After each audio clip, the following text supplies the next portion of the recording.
ahead and get the meeting started. I will now call to order the meeting of the Omaha Planning Board. The Planning Board members that are here today are Jeff Moore, Patrick Morris, Michael Pate, Jorge Sotolongo, Dave Rosacker is Vice Chair, and I am Greg Rosenbaum, Chairman. Members of the city staff that are in attendance today are Dave Fanslau, Planning Director, Eric England, Assistant Planning Director, Mike Carter, Current Planning Manager, Jennifer Taylor of the City Law Department, and Kathy Epperson is our Recording Secretary. Our rules of procedure are as follows. Notice of this hearing has been published. Copies of today's agenda are located on the table in front of us. You are welcome to come down and pick one up. The cases on the consent agenda will be heard first. Consent cases have been recommended for layover, have already been heard, or are perceived by the Planning Board to be non-controversial, therefore will be read and voted on without the opportunity for your testimony. If you wish to testify, you may remove the case from the consent agenda. When each consent case is read, I will ask if anyone wants the case removed. If you do, please stand up and say so, and the case will be removed. This case will then be heard in the order in which it appears on the regular agenda after we go through the consent cases. When the case is heard, you will have the opportunity to come to the podium, clearly state your name and address, and give your testimony at that time. When hearing cases on the regular agenda, the board will first hear from the applicant. Then after the applicant states their case, we will hear from the proponents, and then we will hear from the opponents. After both sides are heard, the public hearing will be closed, and no additional testimony will be permitted unless a board member requests additional information. When at the podium, please clearly state your name and address and whom you are representing for the record. Your testimony is very important to us. In the interest of time and courtesy to others, please be short and to the point. We will try to limit each case to 10 minutes. Those directly involved in the case, please speak first. We request that large groups select a spokesperson to represent that group, therefore eliminating repetitive testimony. When given testimony, please provide new information and try not to repeat what has been previously said.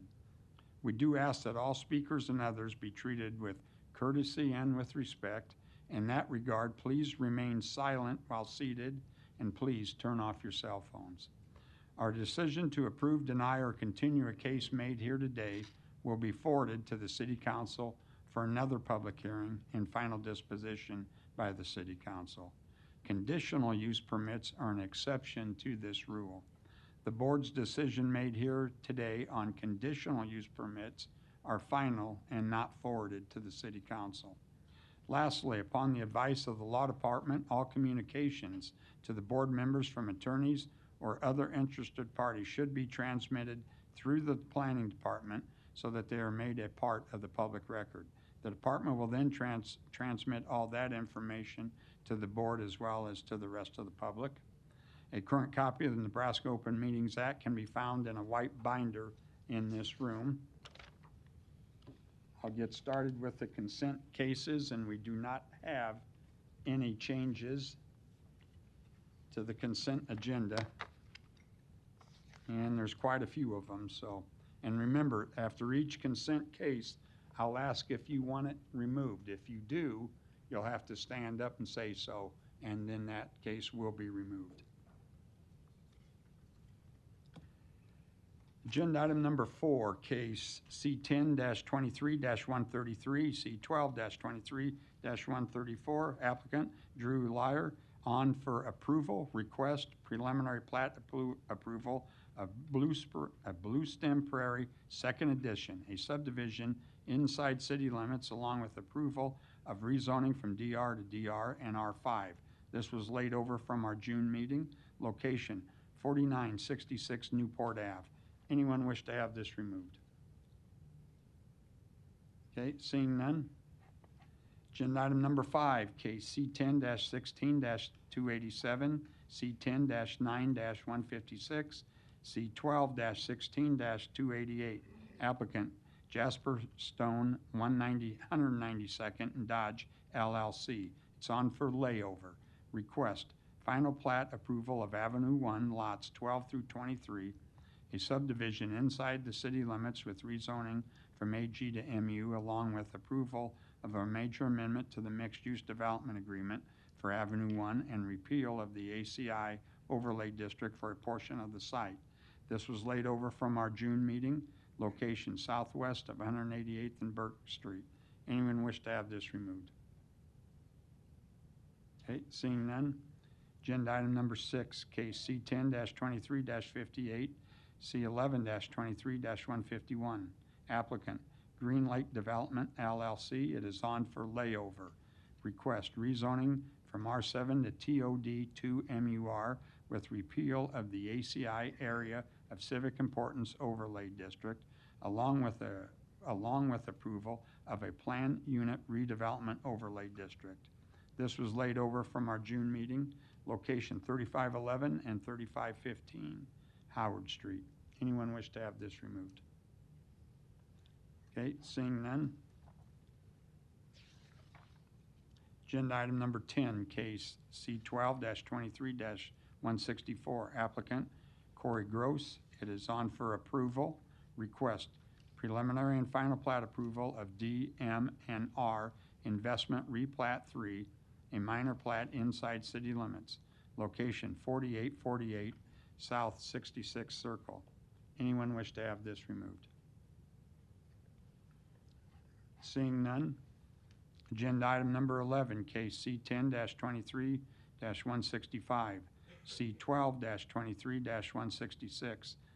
Applicant 12656 Weir LLC. It is on for approval.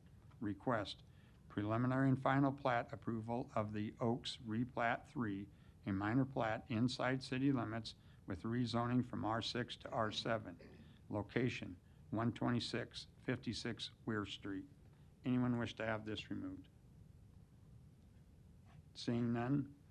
Agenda item number 12, case C10-16-287, C12-23-167. Applicant Jasper Stone, 192nd and Dodge LLC. It is on for approval. Request preliminary and final plat approval of Avenue 1 Replat 5, a minor plat inside city limits with a waiver to section 5384D lot frontage with rezoning from DR and MU to MU, along with approval of a major amendment to the mixed-use development agreement for Avenue 1. Location, southwest of 192nd Street and West Dodge Road. Anyone wish to have this removed? Okay, seeing none. Agenda item number 13, case C12-23-169. Applicant G&IX Montclair on Center. It is on for approval. Request preliminary and final plat approval of Westwood Height 15th edition replat 5, a minor plat inside city limits. Location southwest of 129th Avenue and West Center Road. Anyone wish to have this removed? Okay, seeing none. Agenda item number 14, case C12-23-170. Applicant Keith Edquist. It is on for layover. Request preliminary plat approval of Northern Hills Estates 4, a subdivision outside city limits with a waiver to section 5399 sidewalks. Location 6820 Northern Hills Drive. Does anyone wish to have this removed? Okay. Agenda item number 14. So I would also request agenda item 29 to be pulled off consent. And 29 go together, so we'll remove both of those from the agenda, from the consent agenda. Okay, continuing on, agenda item number 15. Agenda item number 15, case C12-23-171. Applicant James T. Smith, Jr. It is on for layover. Request preliminary plat approval of Smoky Ridge 2, a subdivision outside city limits with a waiver to section 5399 sidewalks. Location 13111 North 72nd Street. Anyone wish to have this removed? Okay, I was And I looking re- in the right direction. I request agenda item 30 also pulled then. We'll have 15 and 30 both taken off the agenda. Let me mark that on mine too to make sure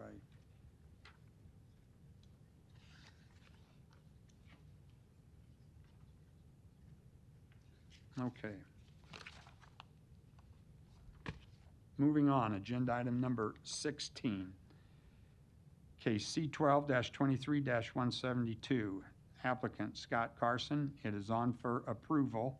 Request preliminary and final plat approval of Carson Acres Lot 1, a minor plat outside city limits with a waiver to section 5399 sidewalks. Location southeast of 252nd Street and West Center Road. Anyone wish to have this removed? Okay, seeing none. Agenda item number 17, case C10-23-173. Applicant Custom Hearing Solutions. It is on for approval. Request approval of the Major Commercial Corridor Overlay District. Location 2051 North 156th Street. Anyone wish to have this removed? Okay, seeing none. Agenda item number 18, case C10-23-174. Applicant Vant Edge Auto T5. It is on for approval. Request approval of the Major Commercial Corridor Overlay District. Location 20309 Robert Street. Anyone wish to have this removed?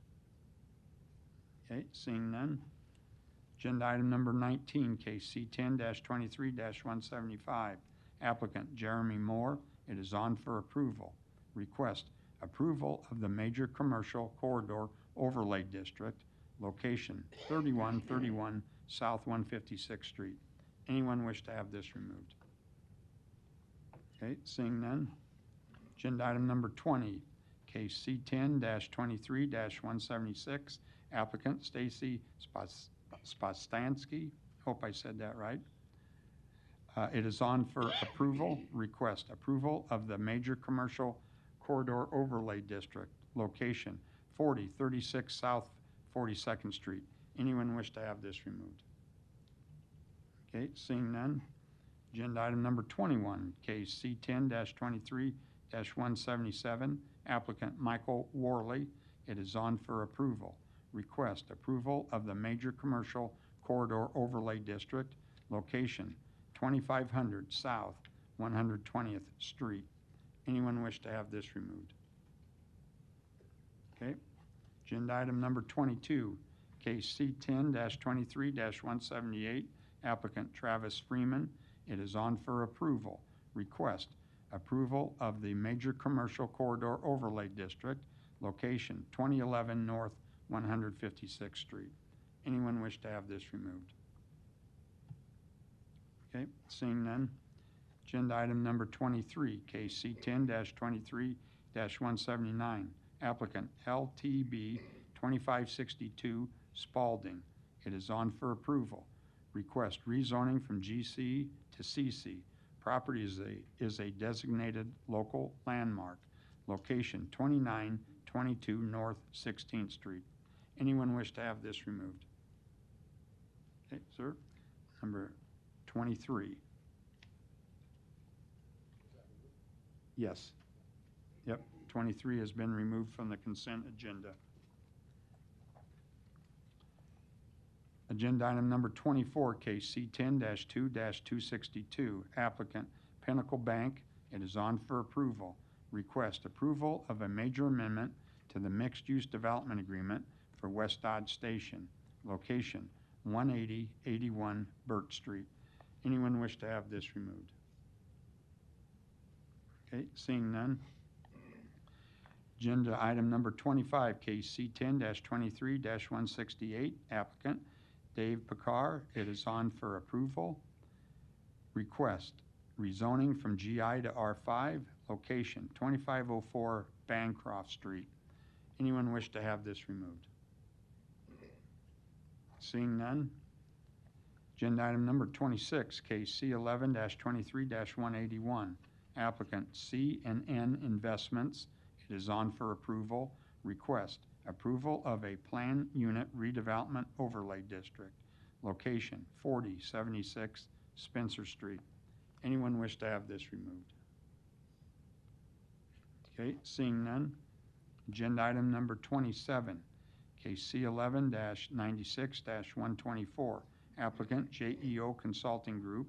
It is on for approval. Request approval of a major amendment to the Plan Unit Development Overlay District.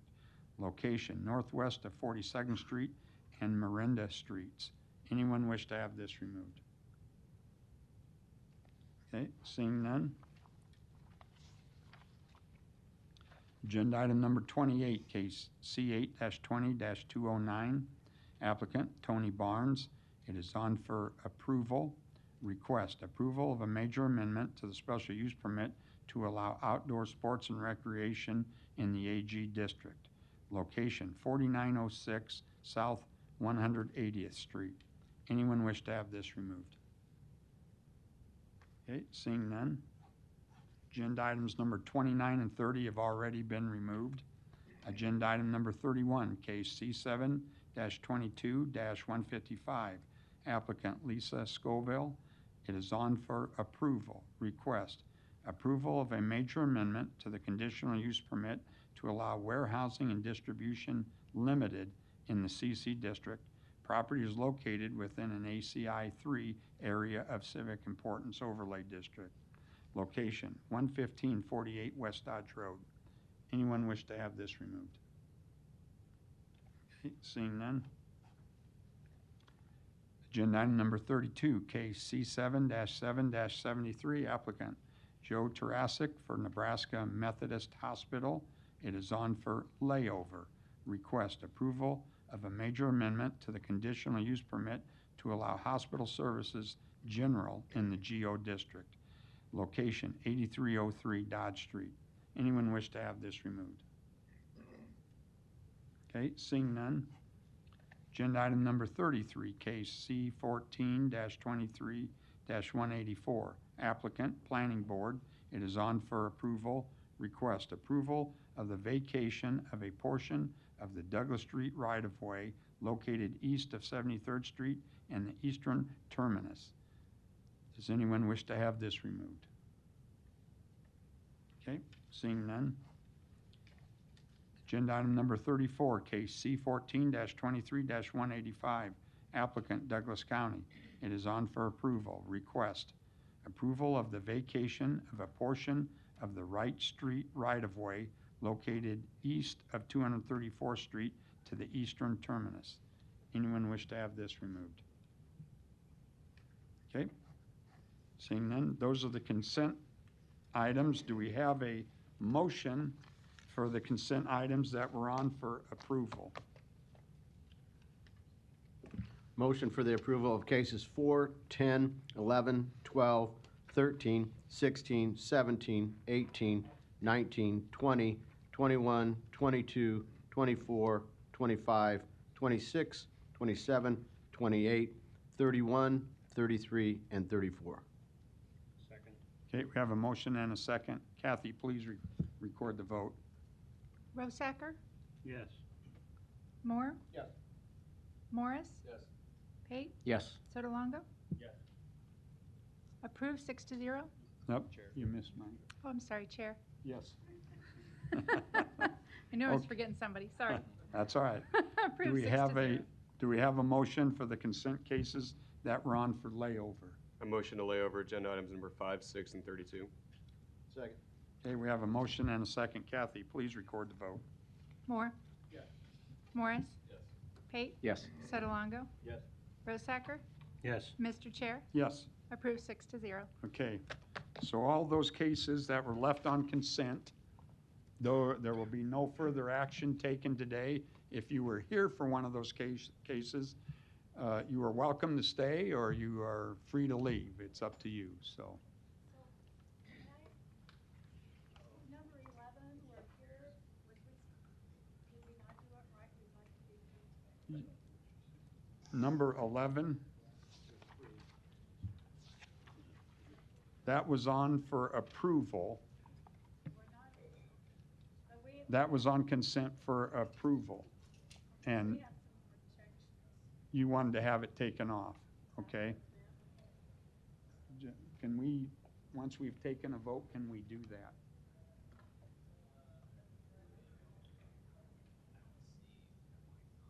Okay. All right. Yeah, we'll take we can just take a motion on to remove consent item, agenda item number 11 from the consent agenda. Can we do it that way? I'm not aware of that occurring before the planning board, but obviously I'll defer to the law department. I see no reason why you can't do it. It was, I mean, we're within seconds, and we have somebody that just Yeah, was they just misunderstood. they the- misunderstood, or so Yeah. just in the interest of, I mean, we're here for a public hearing. In the interest of Interest protecting of that public fairness. hearing, we can remove it. And Okay. I'll make a motion then to remove item number 11 from the consent agenda previously approved. Okay, we have a motion and a second. Kathy, please record the vote. Rosacker, Yes. Moore, Yes. Morris, Yes. Pate, Yes. Sotolongo.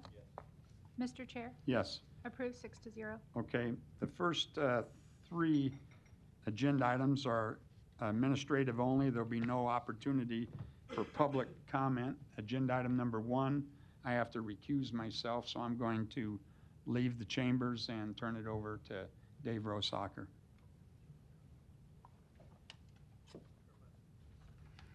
Let the record show that Chairman Rosenbaum has left the chambers.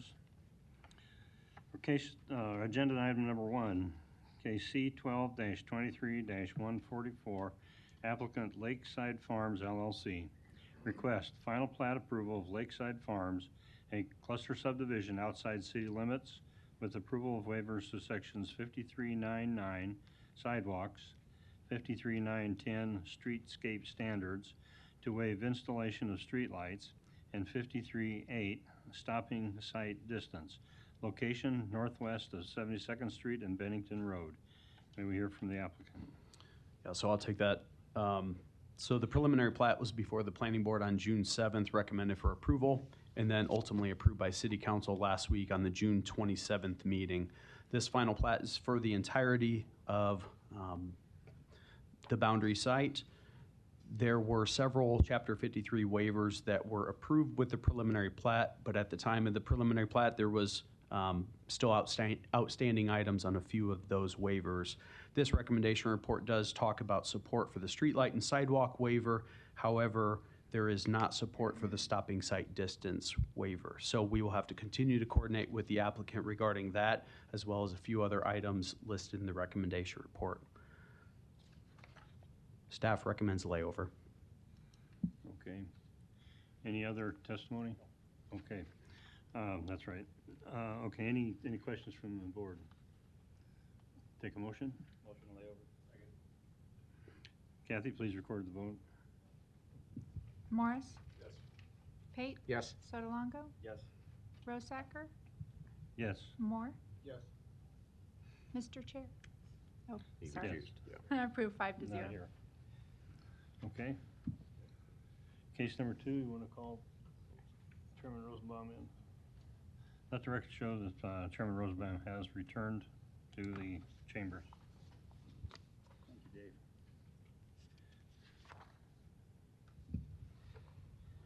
Okay, moving on, agenda item number 2, case C10-21-9, C12-21-10. Applicant Celebrity Homes Omaha requests final plat approval of Deer Crest North lots 1 through 146 and Outlot A, a subdivision outside city limits with rezoning from DR to R4. Location southeast of 114th and State Streets. Eric. Yeah, so the preliminary plat was before the planning board on May 3rd and approved by city council on June 27th. This final plat is for the first phase, which accounts for 146 single-family lots as well as 1 outlot. There was not an original phasing plan proposed. The original preliminary plat accounted for 299 lots. That has been increased to 311 over 2 phases. So once again, this is the first phase final plat. Staff recommends approval of the rezoning from DR to R4, approval of the final plat subject to submittal of an acceptable final subdivision agreement prior to City Council. Any comments or questions? Do we have a motion? Motion for approval of the rezoning from DR to R4 and approval of the final plat subject to submittal of acceptable final subdivision agreement prior to forwarding to City Council. We have a motion and a second. Kathy, please record the vote. Pate, Yes. Sotolongo, Yes. Rosacker, Yes. Moore, Yes. Morris, Yes. Mr. Chair, Yes. approved 6-0. Agenda item number 3, case C10-23-48, C12-23-49. Applicant Hagen Hills LLC request final plat approval of Hagen Hills, a subdivision outside city limits with rezoning from AG to DR and R4. A portion of the property is located within the flood fringe overlay district. Location northeast of 168th Street and Military Road. Eric. Yeah, so the preliminary plat was on Planning Board March 1st, approved by City Council on June 6th. This is just a shade under 40 acres for 46 single-family lots and 5 outlots. There are still issues with the post-construction stormwater management plan related to 2 separate items, both on the east side of the development as well as the west, regarding the size of the drainage and the stilling basin proposed on the future NRD land. Based on that requirement, staff recommends layover. Any questions, comments from the board? Do we have a motion? Move to layover? Second. We have a motion and a second. Kathy, please record the vote. Sotolongo, Yes. Rosacker, Yes. Moore, Yes. Morris, Yes. Pate, Yes. Mr. Chair, Yes. approved 6-0. Agenda item number 7, case C3-23-161. Applicant, Planning Department, on behalf of the City of Omaha, request approval of the Boho Flats TIF redevelopment project plan, location northwest of 13th and Pine Streets. Don, you're up. Okay. Don Seaton, Omaha City Planning Department. Boho Flats. It's located at South 13th Street in the Little Bohemia District. Comprised of 3 parcels containing 6 buildings.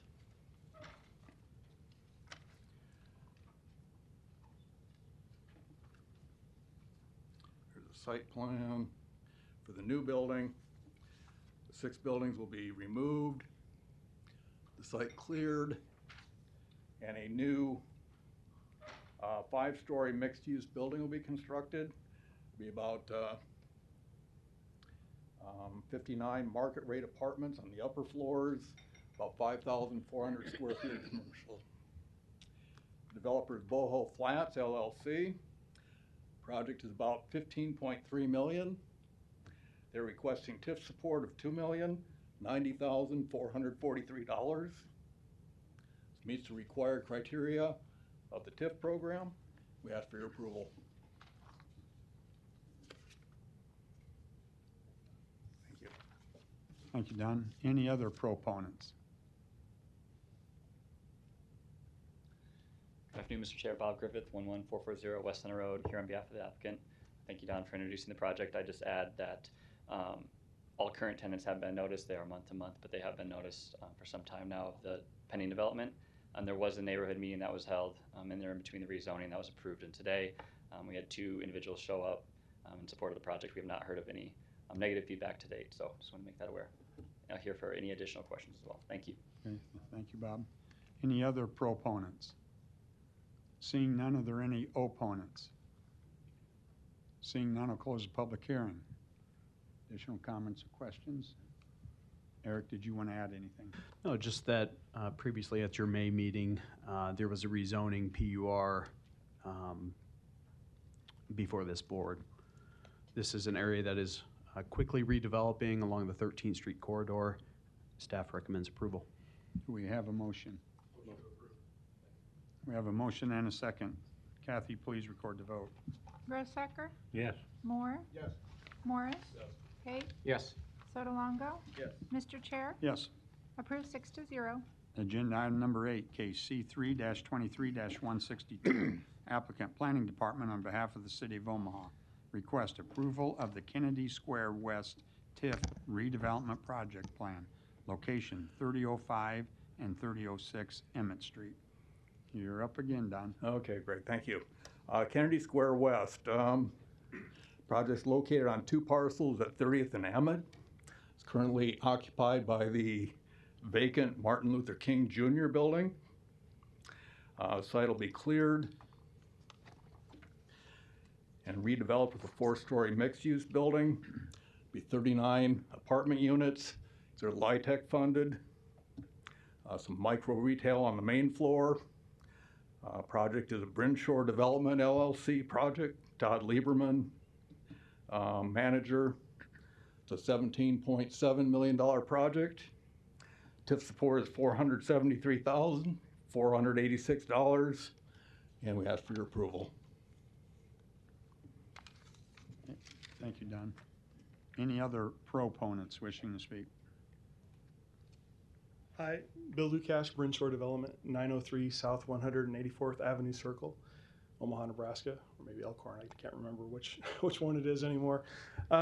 I just would like to say, since the last time we were here, when we had some neighbors show up and voice some concerns about the project, the City of Omaha, the Omaha Housing Authority, and Brinshore Development did do an outreach event. We went to that Emmett Street neighborhood and knocked on doors on June 23rd. We received some more comments about the need for a privacy fence and some concerns about site security, what would happen with the parking lot at 3006 Emmett. So we are going to try to address some of those things. We will include a privacy fence along the west side of the property at 3006 Emmett and 3005 Emmett. We have looked at making some right turn only, as appropriate turn signs on the property. And I think one of the approaches to the parking lot, we can reorient a little bit so that it encourages traffic to flow towards 30th Street and not down Emmett Street. That seemed to be a major concern, both security and traffic on Emmett Street. So I just wanted to give you an update on that. And thank you for considering TIF for this project. These funds are crucial to make these mixed income housing projects work. Thank you so much. Okay. Thanks, Bill. Any other proponents? Seeing none, are there any opponents? Seeing none, I'll close public hearing. Any additional comments or questions? Eric. Yeah, so obviously we had extensive discussion on this site last month. There was rezoning, conditional use permit, and PUR. And it's a great project. Obviously, in the eyes of the city, staff recommends approval. Do we have a motion? Motion approved. Second. We have a motion and a second. Kathy, please record the vote. Moore? Yes. Morris? Yes. Pate? Yes. Sotolongo? Yes. Rosacker? Yes. Mr. Chair? Yes. Approved 6-0. Agenda item number 9, case C3-23-163. Applicant, Planning Department on behalf of the City of Omaha. Request approval of the MH Landing Lot 1 TIF redevelopment project plan. Location 3401 South 72nd Street. And it's you again, Don. Yes, Don Seaton, Omaha City Planning Department. This is a little smaller as TIF projects go, but it's part of the overall redevelopment of the larger Ramada Inn Cocoa Keys site. This project will redevelop a vacant parcel of about 1 acre with a new commercial building. Building of about 6,500 square feet. They'll have 2 retail bays. The bays have been pre-leased to tenants. Both are new to the Omaha market. The project will provide 69 parking stalls on the site. Site plan here. Developer is MH Ozone 2, managed by Dan Merrick. This total project investment in the area is about $3.6 million. The TIF support is $581,976. Project meets the required criteria of the TIF program. It's appropriate land use for the area, and we ask for your approval. Okay. Thank you, Don. Any other proponents? Good afternoon again, Mr. Chair, Planning Board, Bob Griffith, 11440 West Center Road, here on behalf of the applicant. You've seen me a few times on MH Landing. This is the final TIF piece of turned out to be 3-year kind of plan. As Don mentioned, we have 2 users. We have a couple signed LOIs. Those are confidential now, but once pending approval, we can move forward with those. So here for any additional questions. Thank you very much. All right. Thank you, Bob. Any other proponents? Seeing none, are there any opponents? Seeing none, I'll close public hearing. Additional comments, questions from the board? Eric, did you want to add anything? Just recommend approval. Do we have a motion? We have a motion and second. Kathy, please record the vote. Morris? Yes. Pate? Yes. Sotolongo? Yes. Rosacker? Yes. Moore? Yes. Mr. Chair? Yes. Approved 6-0. I think, I hope Eric's going out. Yeah, he's going out to get him. We had agenda item number 11 was on consent. We took it off.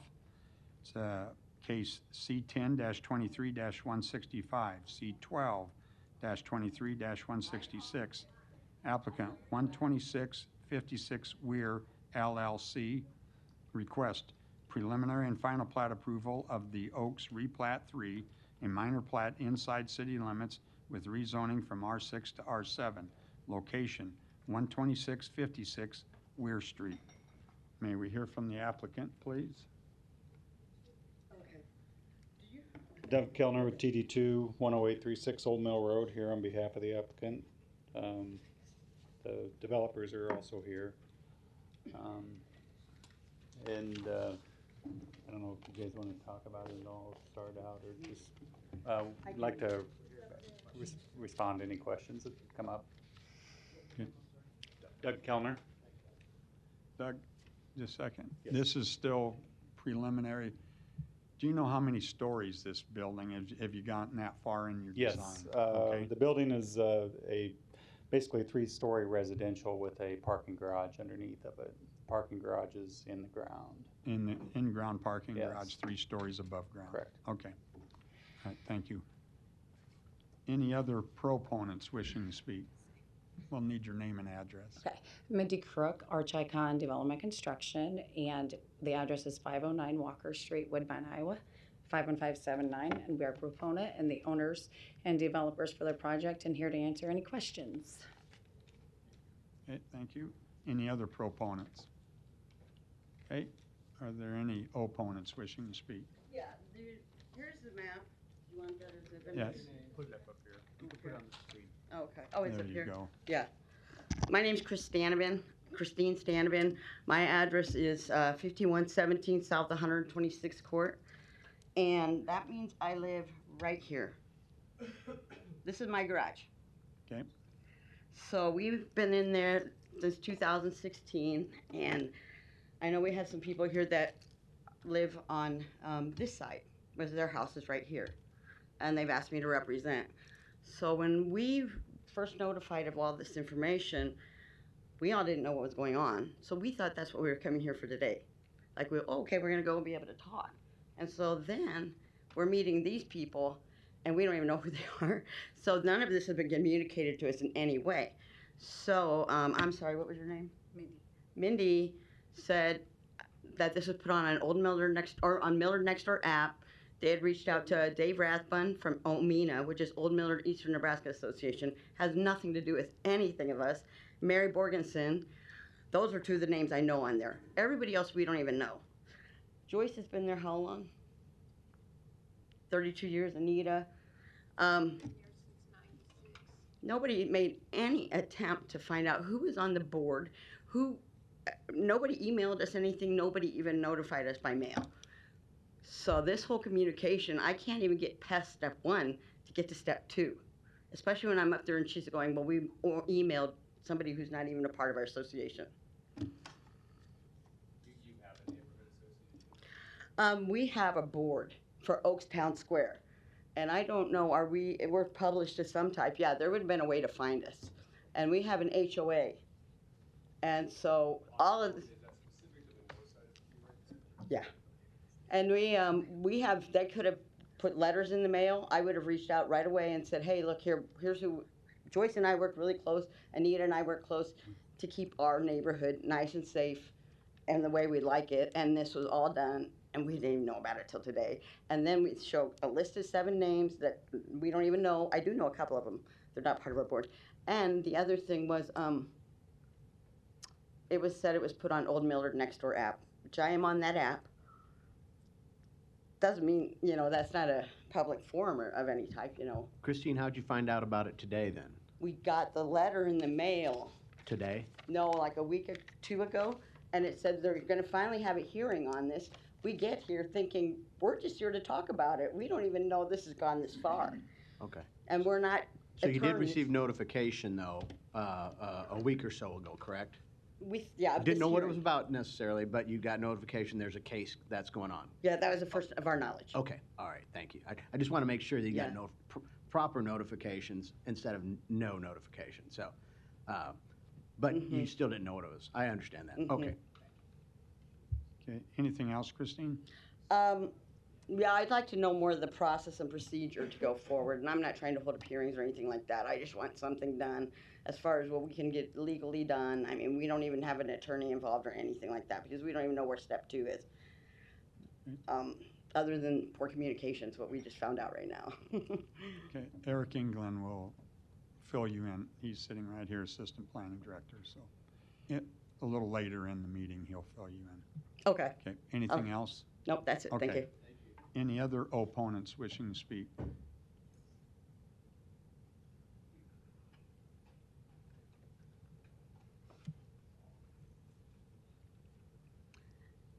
Hi, I'm Karen Miles, and I live at 12648 Bartles Drive, which is this house right here. My main concern is Bartles Drive, with the entrance being to the complex being here. It will add more traffic to our street. This is a street where kids are walking to and from school, and this is a street where people walk their dogs and also walk for exercise. I think adding more traffic to that street would increase safety risk for the children and for the dog walkers. We would like very much to see the entrance move from this location to Weir Street, or some other location that doesn't, where it backs onto buildings, businesses here, instead of houses that run here and here. Okay, thank you, Karen. Any other opponents? Oh, I thought you, okay. Seeing none, I'm going to close the public hearing. Doug or Mindy, did you want to? Yeah. You can come up. We'll need your name and address again, but you want to address the issues that have been raised. Hi, do I need to repeat my name? Okay, Yes. Mindy Crook, Arch Icon Development Construction, 509 Walker Street, Woodbine, Iowa, 51579. So this is a senior affordable, it's gonna be 52 senior affordable apartments, which would be mixed income. So we will have 2 bedroom, 1 bath, 900 square feet. The ranges of rent from 556 to 1,300, which would be the market rate. When we bought the property from the real estate agent, we kind of got connected with, he had gave us the list of names that she was talking about to reach out to. So we have the emails. Oh, show that. So, which way? Yeah. And being new to the neighborhood, we did not know whether, that she said she didn't know any of these people. So that was the list we got, and then they did tell us to go on the Nextdoor app, which would be the best spot to provide the information. So we did go to the Old Millard neighborhood Nextdoor app, posted a flyer for the meeting at the Eastern Nebraska Office on Aging.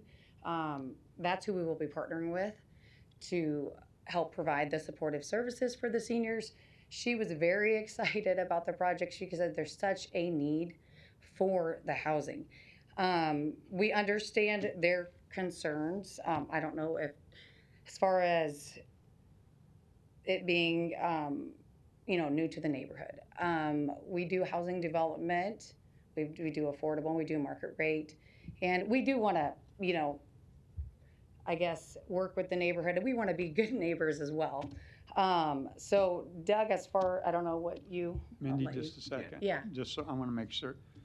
You put this on the, what's it called again? The Neighbor, Next door neighbor next door neighbor. app, Okay. which is and then you put in the address of the property, and then it pulls up that neighborhood association, And- says the Old Millard.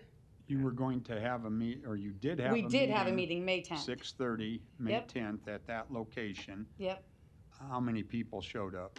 We had 0. We had on the app, because I created an event so I could kind of track to see how many people. We had 1 interested, 1 going, and we thought maybe some more would go, because I had a couple people.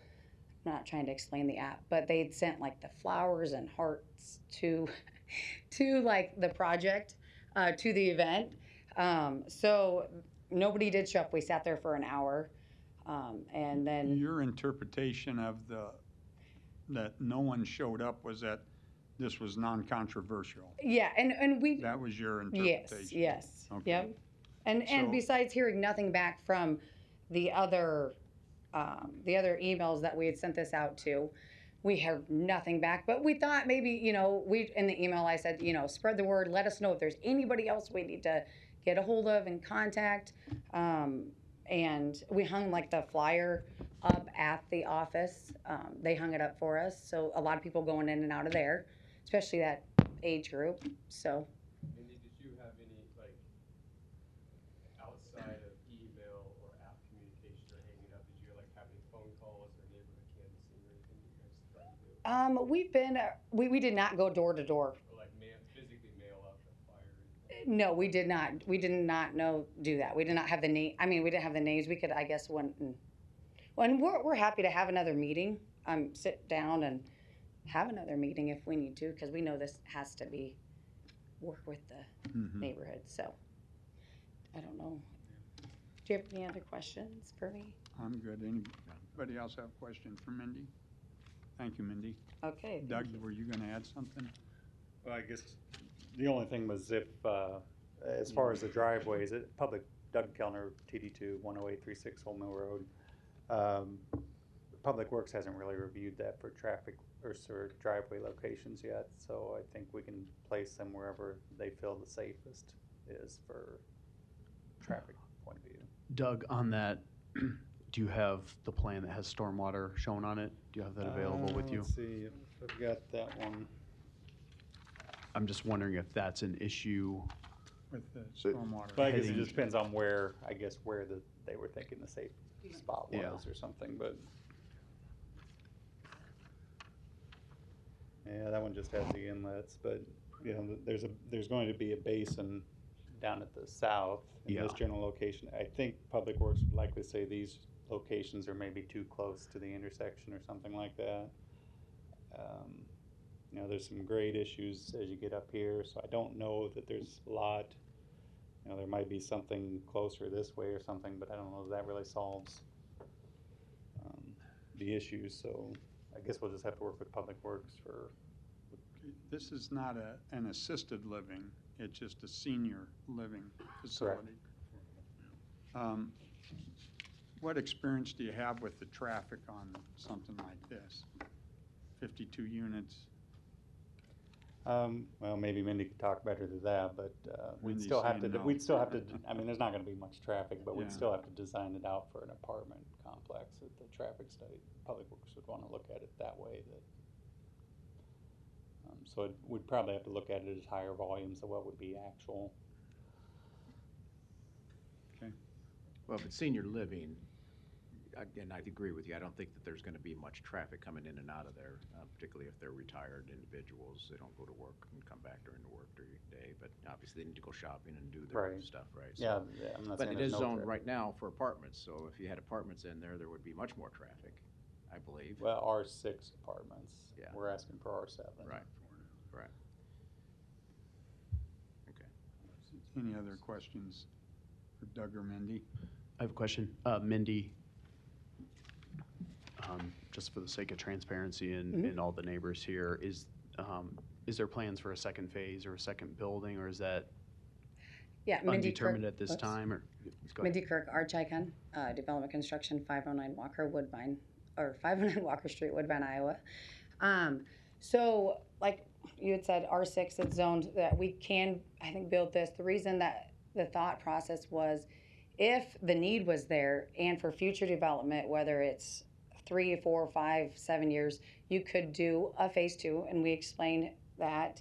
But not that, I mean, that's just thinking forward that there could be, if the need is there. If there's no need, or if the neighborhood is So where would you place the second phase if you, just thinking out kind loud of here? mimic, it's just going to flip. It's gonna mirror Mirror the on building. on Yep. the So then south it'd kind side of be of like a that building horseshoe. then? Yeah, U shape. Okay, I see. So then. Then you'd have to move the stormwater basin. No, we should be able to keep that in the same You think? Yeah. location.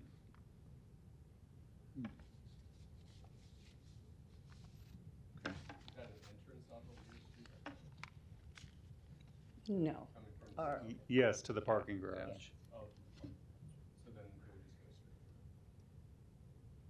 Safety foot building. Yeah. Right. This he's saying it'd go straight through.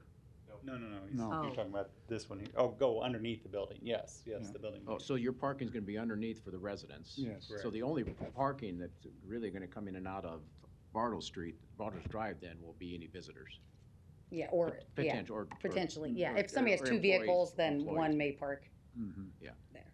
Yep. got it. Thank you. Yes. Eric, I think Christine was interested in the entire process. Can you address that? Sure. Give her an idea of how this process all works. Yeah, so the request before the board today is to plat the property into one full platted lot. Right now, it's pieces and portions. It's been previously platted. Obviously, there's a building there, but this will clean it up for the site to be on one entire lot. So that's the plat portion, and then the rezoning request is from R6 to R7. The master plan, the City of Omaha master plan designates high-density residential as R6, R7, or R8 zoning. So those 3 zoning districts have, they're very similar in that they allow multifamily residential. So senior living, we don't have a specific senior living use type, so it is classified as multifamily, kind of how Doug had alluded to with the traffic count or the access. Public Works needs to account for if it was a market rate multifamily apartment or if it was what's being proposed today or any other multifamily living facility. So R6, R7, and R8 all allow that multifamily residential. The biggest change is the height that's allowed of a structure or the density that's allowed. So the master plan designates this property for high-density residential. That's reflective of the existing R6 zoning, similar to the condos to the east. That's zoned R6 as well.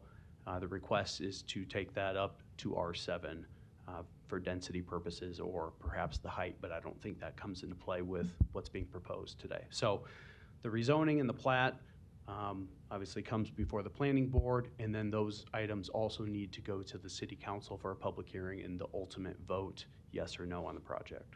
So to touch on the site plan, the rezoning and the platting portion do not lock down a site plan. So I just want people to know that that could change. Obviously, this is their proposal, but there could be tweaks or modifications based on feedback from Public Works requirements as far as locations of the access and the driveways, or if there's grade challenges, there can be some tweaks. The site plan is not locked down, and the city does not have the ability, whether city council or city staff, to lock down the site plan. So I just want to be transparent with that.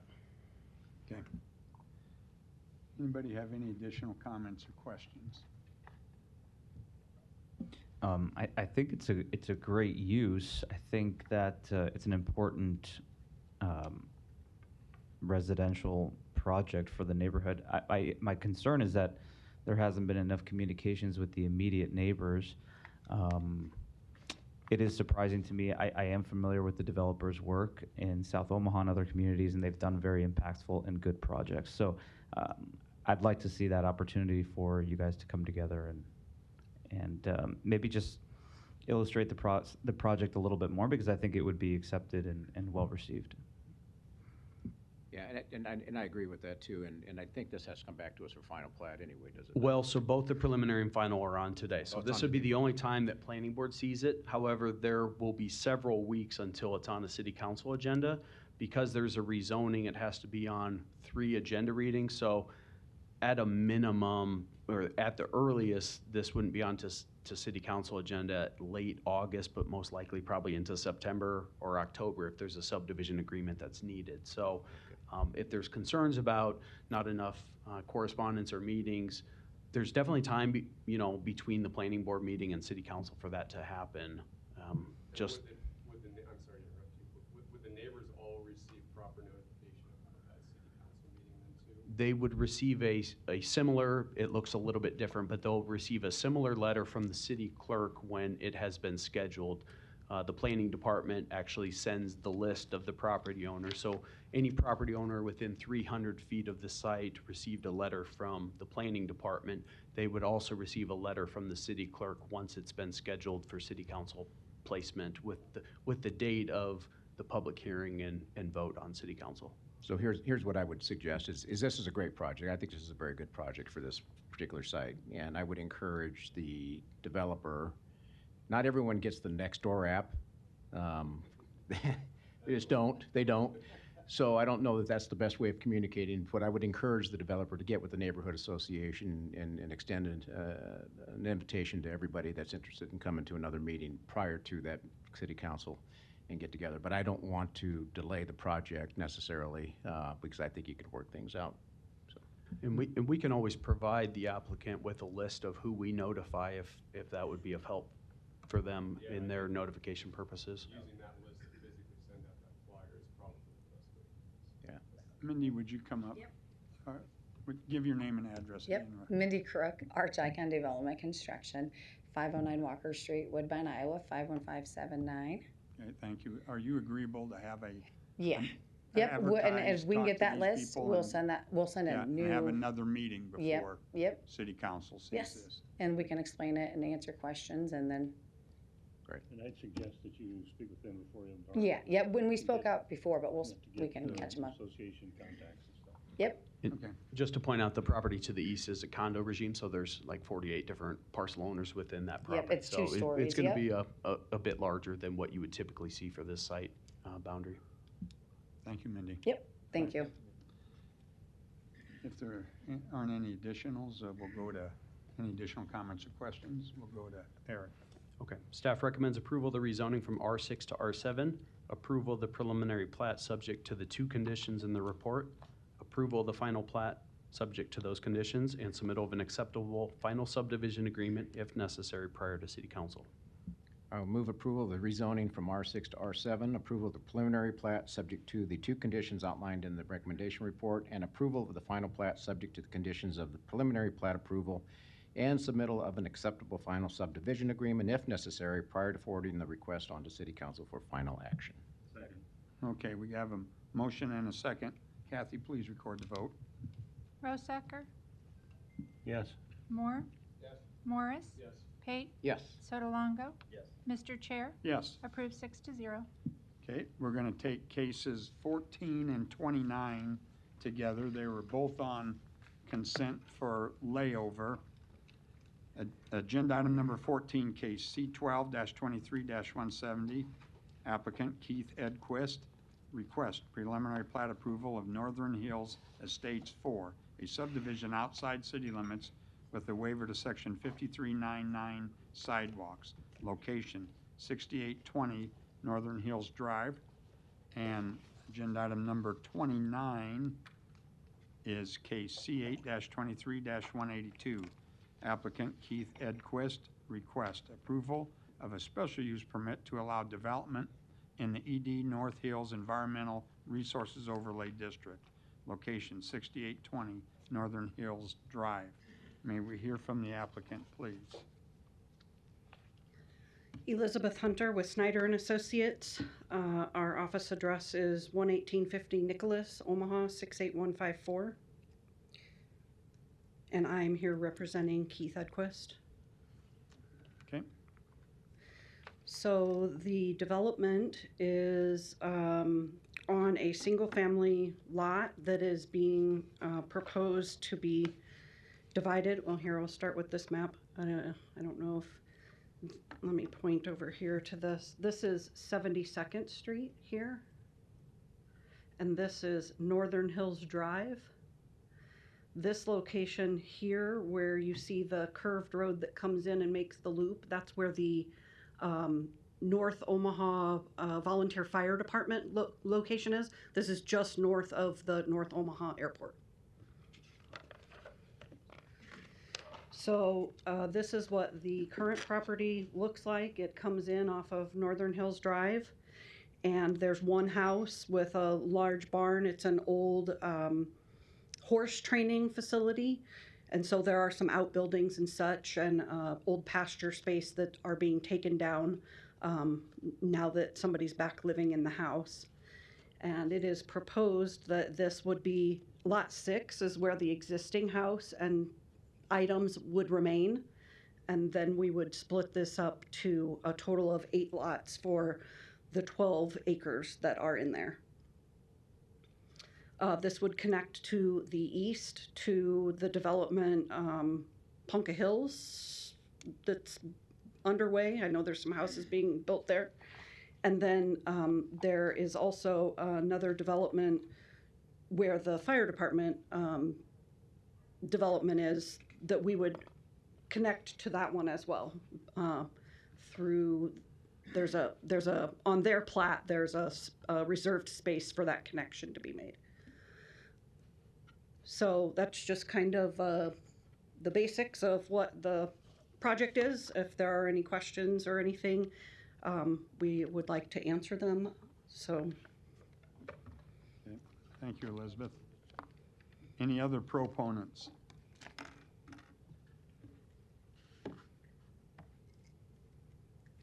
Sir, are you a proponent?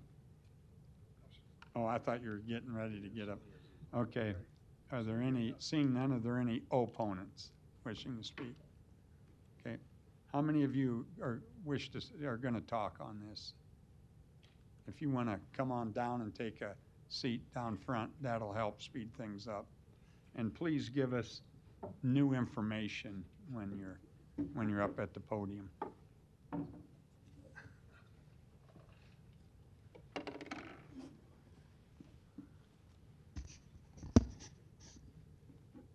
May I proceed? You bet.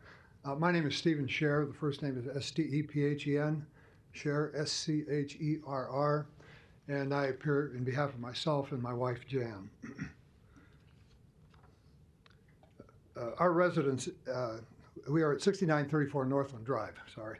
Our residence is not within the 300 feet of a proposed development requiring notice of this hearing, but it is located in the Country Estate subdivision immediately north of their locations. And we purchased the residence in 2008. And this is to address both proposals, 1223-170 and 1223-171.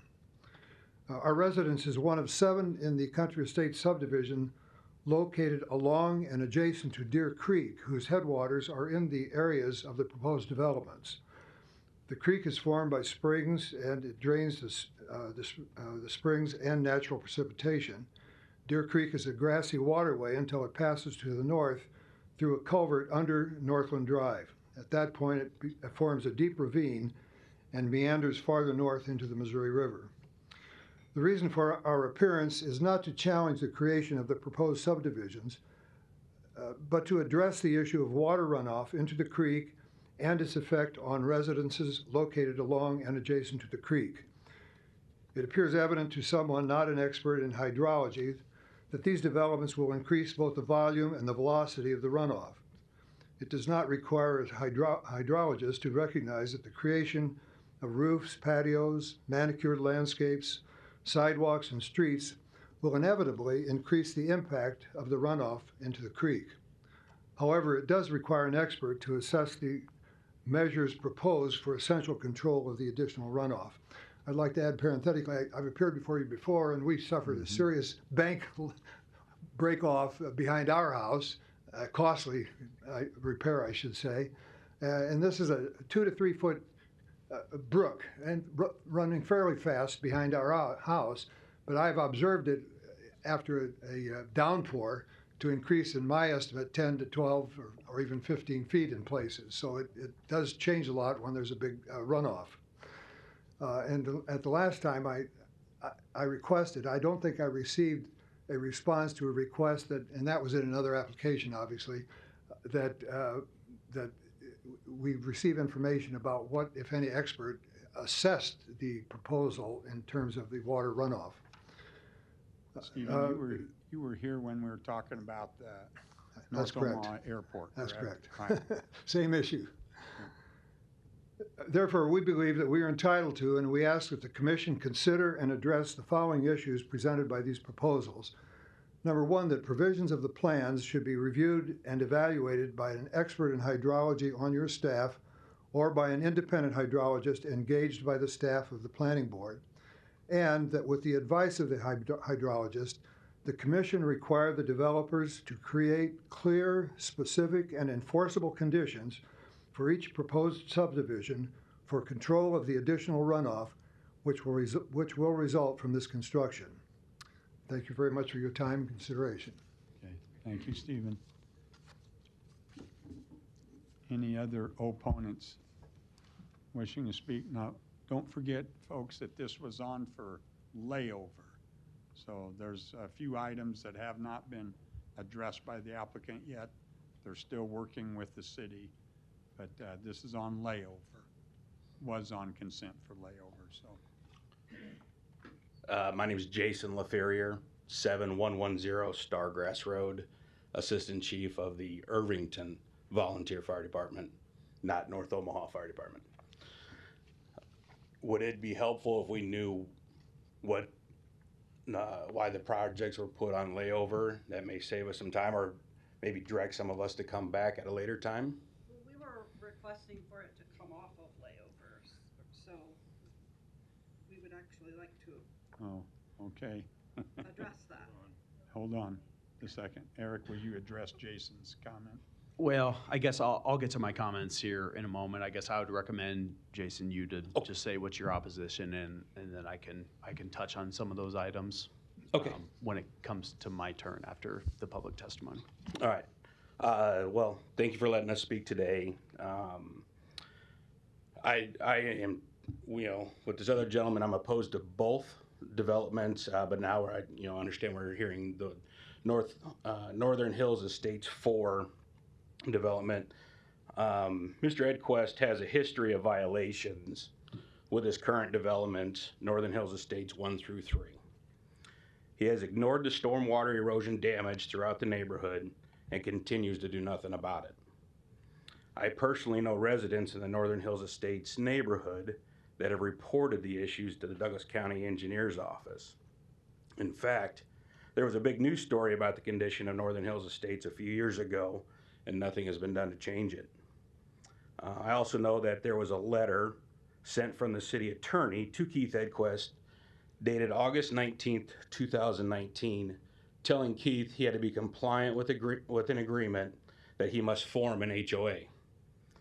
I checked with Douglas County Engineer's Office last Friday, and to date that has not been done 4 years later. Keith has also started clearing and grubbing and tree removal on his property. Don't know if a bird study was done. I've made a phone call to the Fish and Wildlife Service to find out, and they have not called me back yet. The clearing and grubbing, and I do know that he has not been approved for his grading permit yet, and he's already started the process. In the picture I show before you, the above picture is the piles of trees that he has started clearing and grubbing and removing on that property. Here's another one, including the picture of the house that was mentioned previously with another pile of trees, and you can see the clearing and grubbing and the dirt in the picture there. To show kind of further proof that the trees were there at one time, here's a Google Earth shot that I pulled off today with the cursor pointing to the cursor arrow pointing to the trees that Keith had already removed for the project. I know Keith has met with the city of Omaha and told some city officials that it was just site maintenance. And here's a Google Earth street view of kind of the road out of Stargrass or out of Smoky Ridge going to the east, and that area where the road would tie in is where he's already cleared and grubbed the trees. I know he also just freshly cut limbs off trees and put them on top of the trees he cut down to kind of hide them in case somebody came out and inspected the area, surprisingly.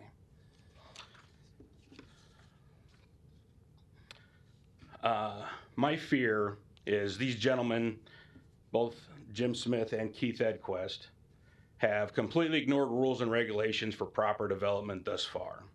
What makes any of us in this room or that live in the area comfortable, they're going to start playing by the rules now. Any other opponents?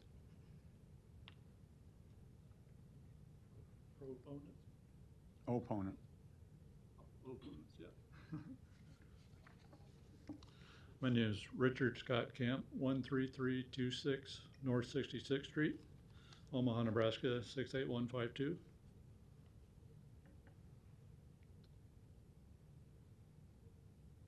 This is the drawing that I received in the notification letter for this meeting.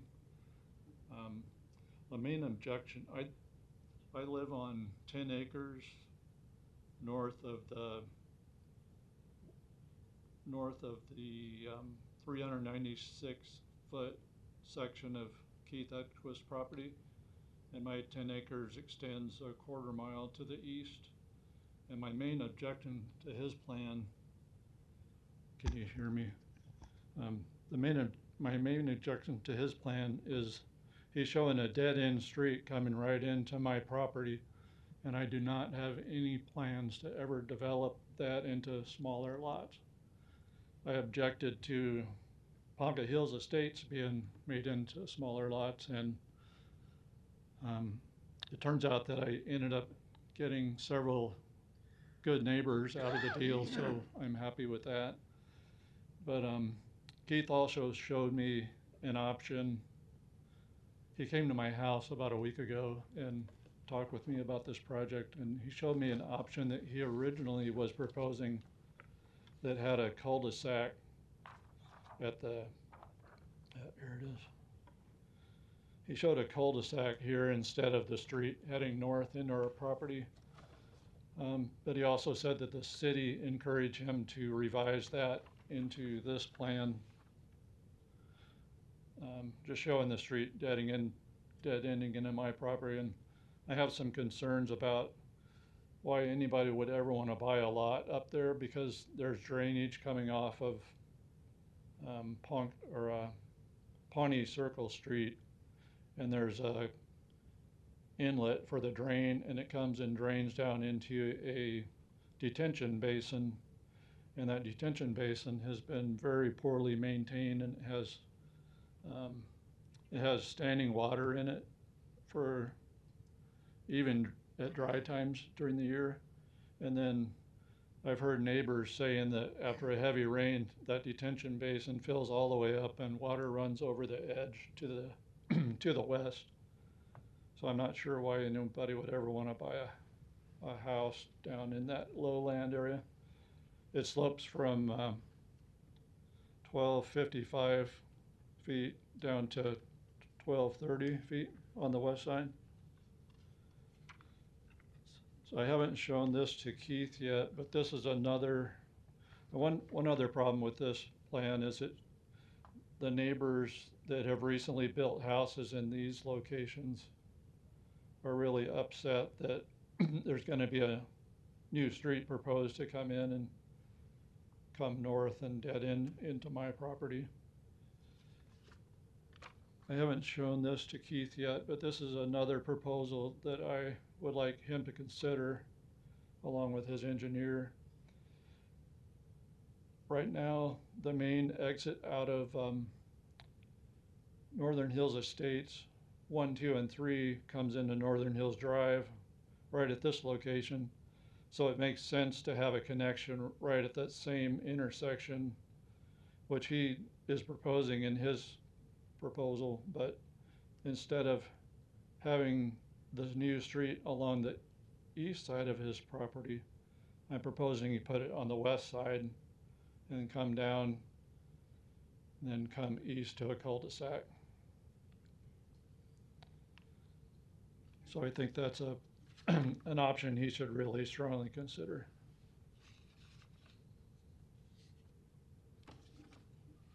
That's all I had. All right, thank you, Richard. Any other opponents? Mark Eitzen, 6629 Stargrass Road in Omaha. My lot is adjoining the property in this location. So Stargrass would continue on and connect to Smoky Ridge there. Two things I wanted to mention. We are supportive of the cul-de-sac and the road being on the east side versus the west side. I believe my neighbor, Anthony Tran, has also sent a letter in. He has just put in a pool in his backyard, that road would be right next to that and Mark, basically eliminate his privacy. flip your Hunter, turn it, keep going. There you go. There you go. So, Sorry. that's all right. So Tony's property is here, my property is here. Having that road go down the side of his property would effectively eliminate his privacy in his backyard. Secondly, if I understand correctly, the exception of sidewalks, our entire street, all the homes in this area have sidewalks installed. We think it would be inconsistent to stop having sidewalks through the neighborhood, and it would basically drop off those sidewalks, which would be a safety concern. Okay. Thank you, Mark. Any other opponents?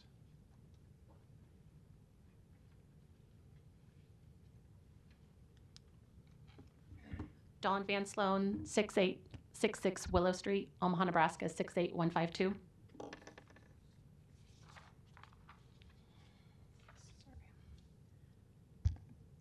So this picture here is Northern Hills Estates 1, 2, and 3. There are currently 53 rooftops. So not counting complete what could be parcels or homes, but there's 53. We all exit here. One way in, one way out.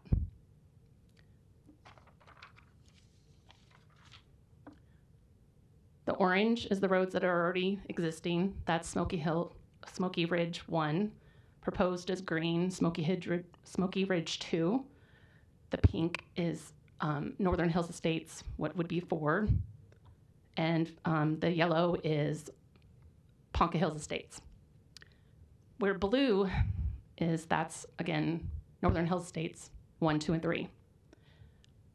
53 homes exiting at one area has a lot of safety concerns, but then you have another junction of 14, 8, 7, 9, all coming out, maybe possibly this one area. We have some serious issues with that.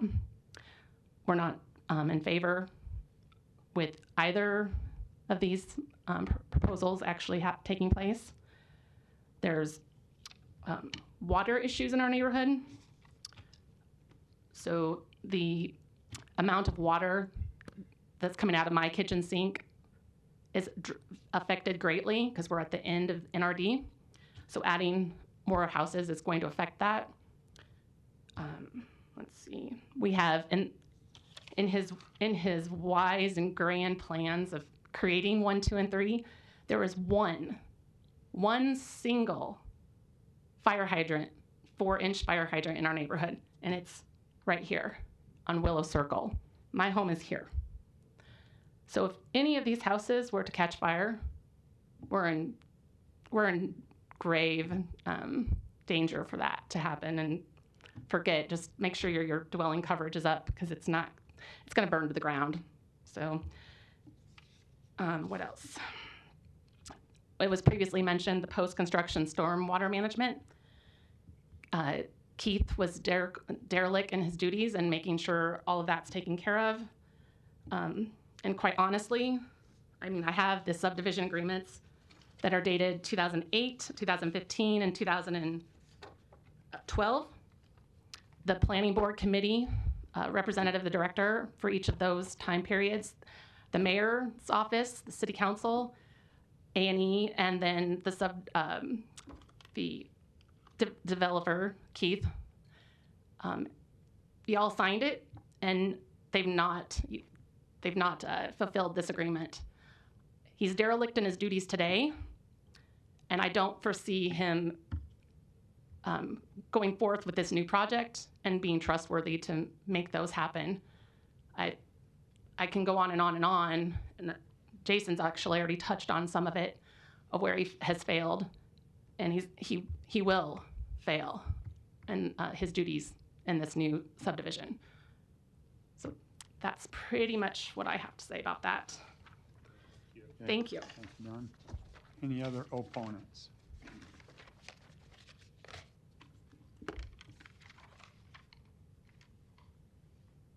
Good afternoon, Tim Owens, 7007 Stargrass Road.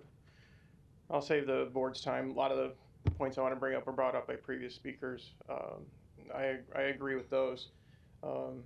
Listening to the neighbors, I believe that I'm not a direct neighbor. I live in Smoky Ridge. But I think looking at the layouts of the lots, I think it was quantity over quality of the lots in that rural area. If you look at those irregular lots, it doesn't mix with what is previously planned. The other issue that I have is speaking with the Douglas County Engineer's Office. They're aware of this project. They said Mr. Edquist signed an agreement for a maintenance agreement for Northern Hills Estates 1, 2, and 3. He has not fulfilled that. Their plans are to make him sign another agreement for the maintenance, and they did not sound optimistic of him following that agreement as well. So those are my concerns. I agree with the other statements that were made by the other speakers, and I'll save your time. Thank you. Thank you, Tim. Any other opponents?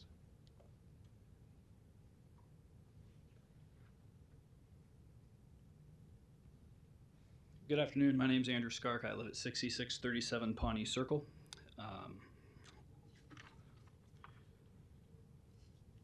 On this map, my house would be right here, up a little ways.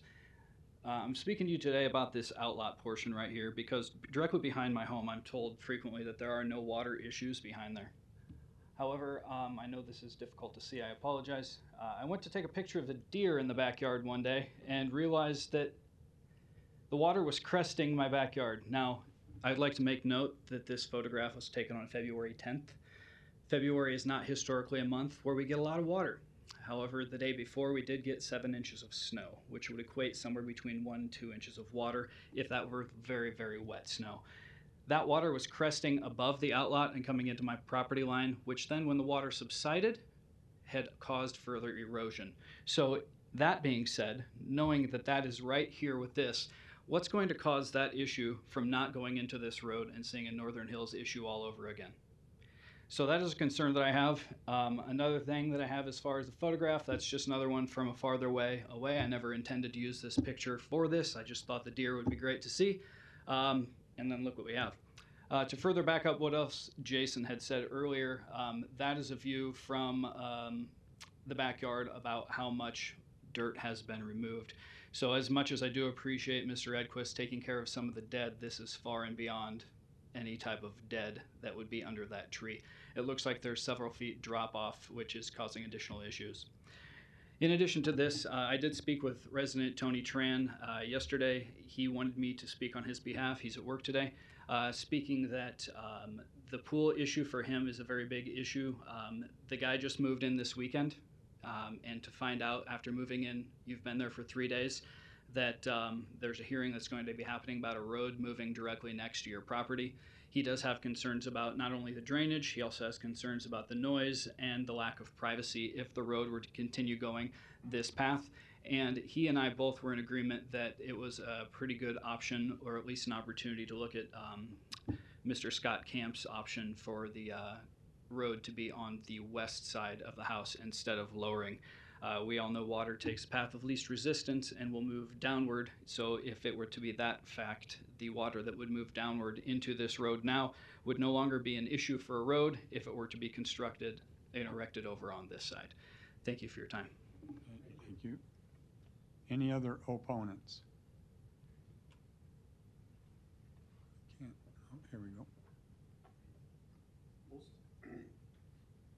Matt Andrus, 7116 Northland Drive. I guess I have some questions about that I'd like to ask either planning board in general about some of the development going on out in our area. It's not specific. I do have concerns about Edquist in general, but more procedurally about how some of these decisions are being made, specifically how these roads are coming to dead ends and that. And I'd like to understand, who could I speak to about that? Eric will address Okay, that. I can do that after this. Thank you. Okay. Thank you, Matt. Any other opponents? Is that it? I can't see quite. Is that it? Okay. I'm going to close the public hearing. Elizabeth, did you want to get up and address whatever you can address of Sure. the points that have been? Elizabeth Hunter, Snyder and Associates, 11850 Nicholas, Omaha 68154. I know about some of the tree clearing, and I am told by Keith Edquist, the owner, that what he has removed is dead trees that were dead, and he's taken them down the rest of the way, or volunteer trees that were growing up in between some of the nicer. I mean, the property has not been maintained for many years. So there are some fairly large trees growing up in the middle of pine trees. So there is some of the removal. However, the aerial that they had shown, let's see, it would be this area right here, where they were saying that there were some tree removal done here, and I don't know which that is, but our tree mitigation study does include, removal of those. So if they were dead, then, I don't think you do need a permit to take them down because that's part of the maintenance for the property. But, I don't really have all the details on that. Do you know how long they've been dead? I don't know that, no. If they've been dead a long time, that's a pretty obvious indication that there was probably intent to take those down now. Yeah. You could relay that information to Mr. Edquist. Sure, yes. The issue with the 4-inch water line and fire hydrants, with rural water, there is never the expectation that you will receive fire flow through fire hydrants. In order to get fire flow, you need at least a 6-inch main. We've been working with the DEQ, NDEE, I can't remember what they're called now, on that issue, and we have discussed that particular issue. They discourage the use of fire hydrants within these properties that have only 4-inch mains for that exact reason, so people do not have the thought that they actually have fire protection available to them. Anybody on a 4-inch main is not expected to have fire protection, fire flow through those mains. And that goes for all the development out there. Anybody on rural water in a 4-inch main, that would apply to. And the same would be for these. We do plan to put in water, and we do not plan to put in fire hydrants so that there is not the expectation that there would be fire flow. And that is something that people should take up with their homeowner's insurance.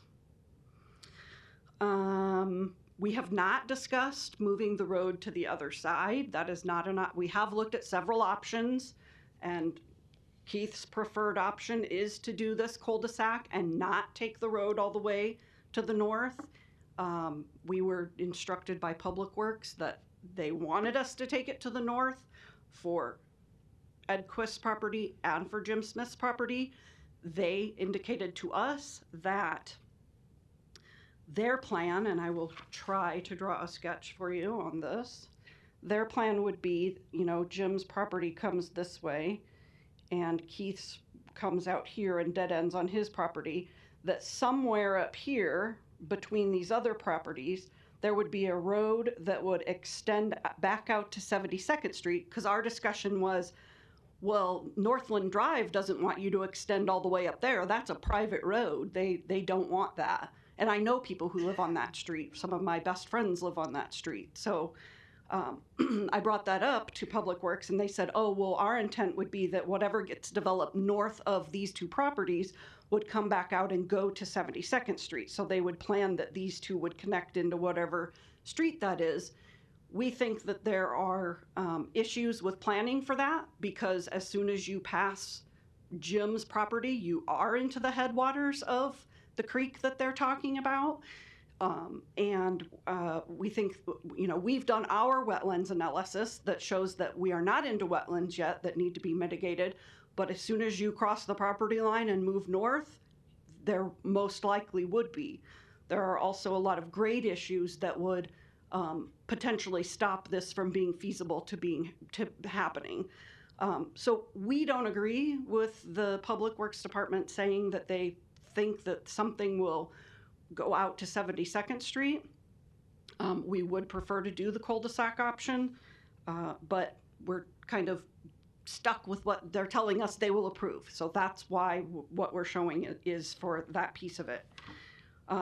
For the maintenance agreements issues, I have discussed these issues with Keith. He tells me that he has been in contact with the neighborhoods who are supposed to be formulating these homeowners associations, and they have flat out refused to form a group of voting members that will manage a homeowners association.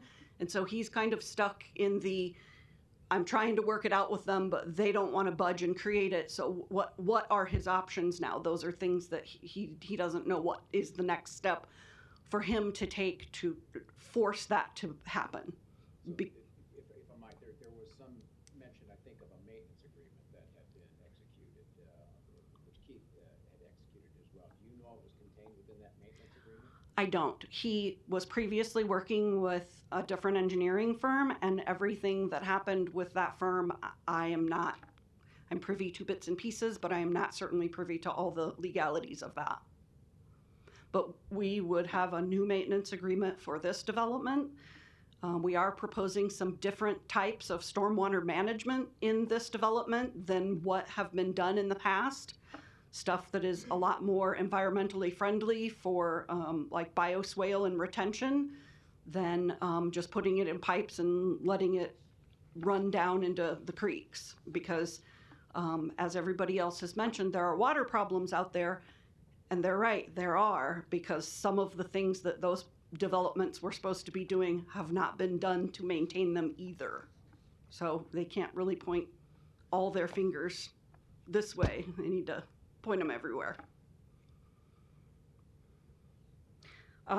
Any other specific items that you would like me to talk about? We definitely don't have an issue with talking about putting in some sidewalks. They mentioned that the property to the east has sidewalks. However, the property to the west does not.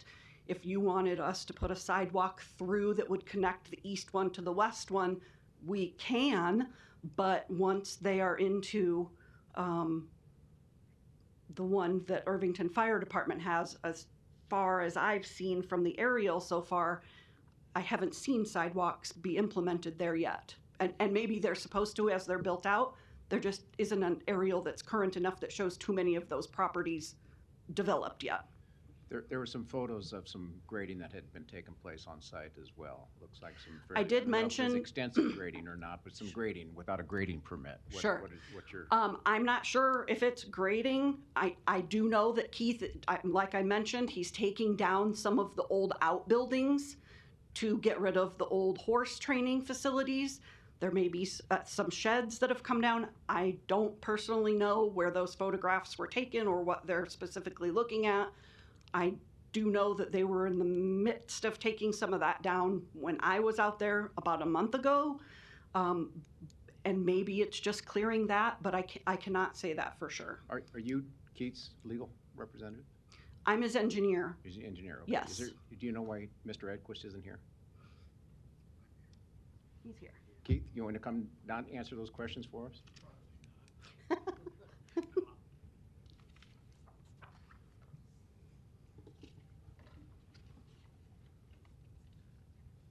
Didn't see you back there.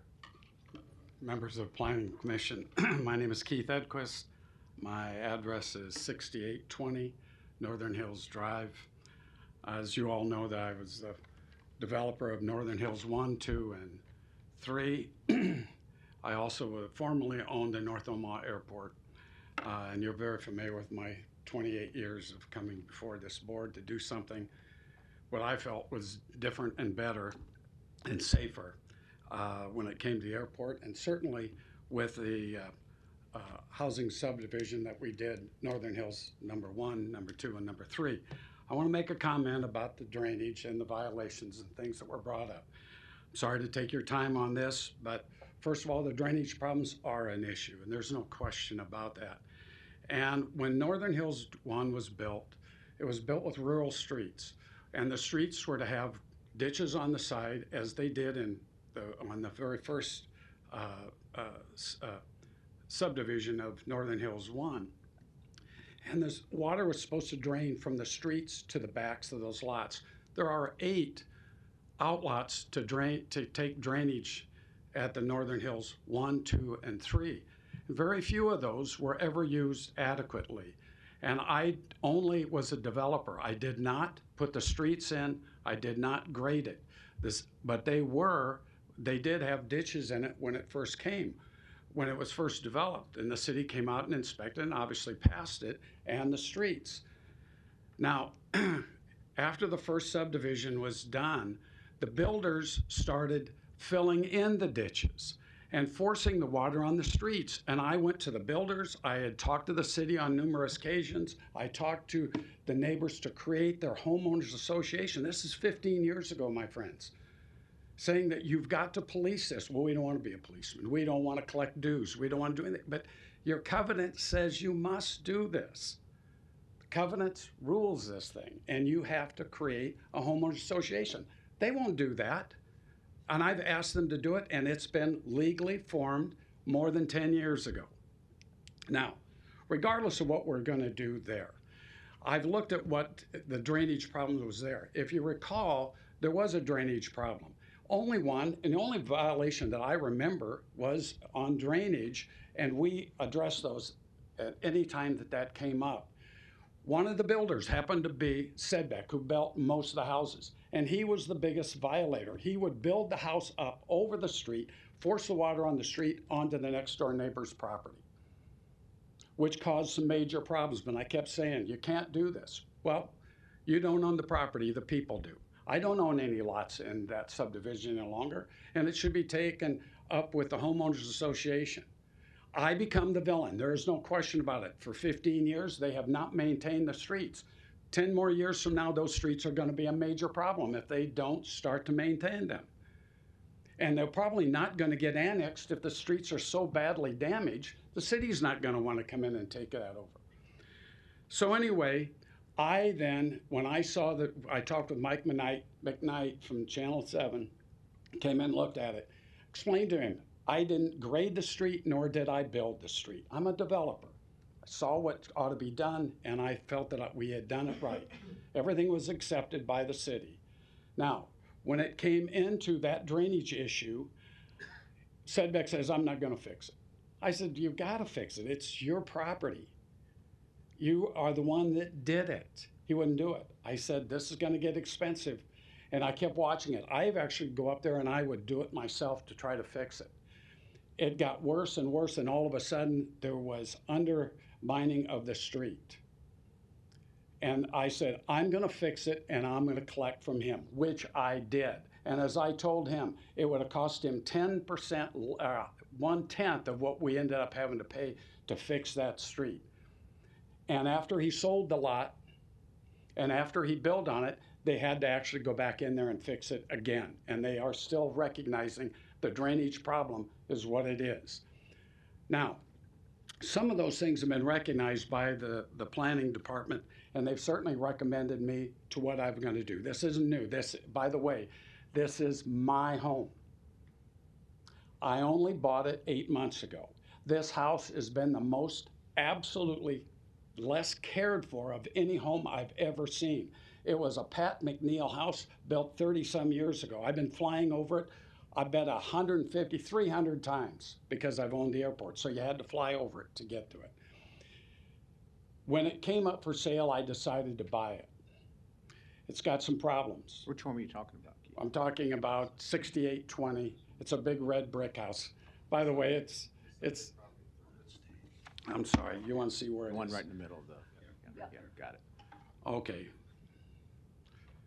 My house is right here. Now, I'm going to comment about a couple of things more. Any violations, I don't know what violations that they're talking about. Any violations have always been taken care of. Sure, there's concerns by the city, and they'll come and talk to me about it, and I'm always there, ready and able to show them what it is we've done. I've never taken out any done grading without a building or grading permit or removed trees.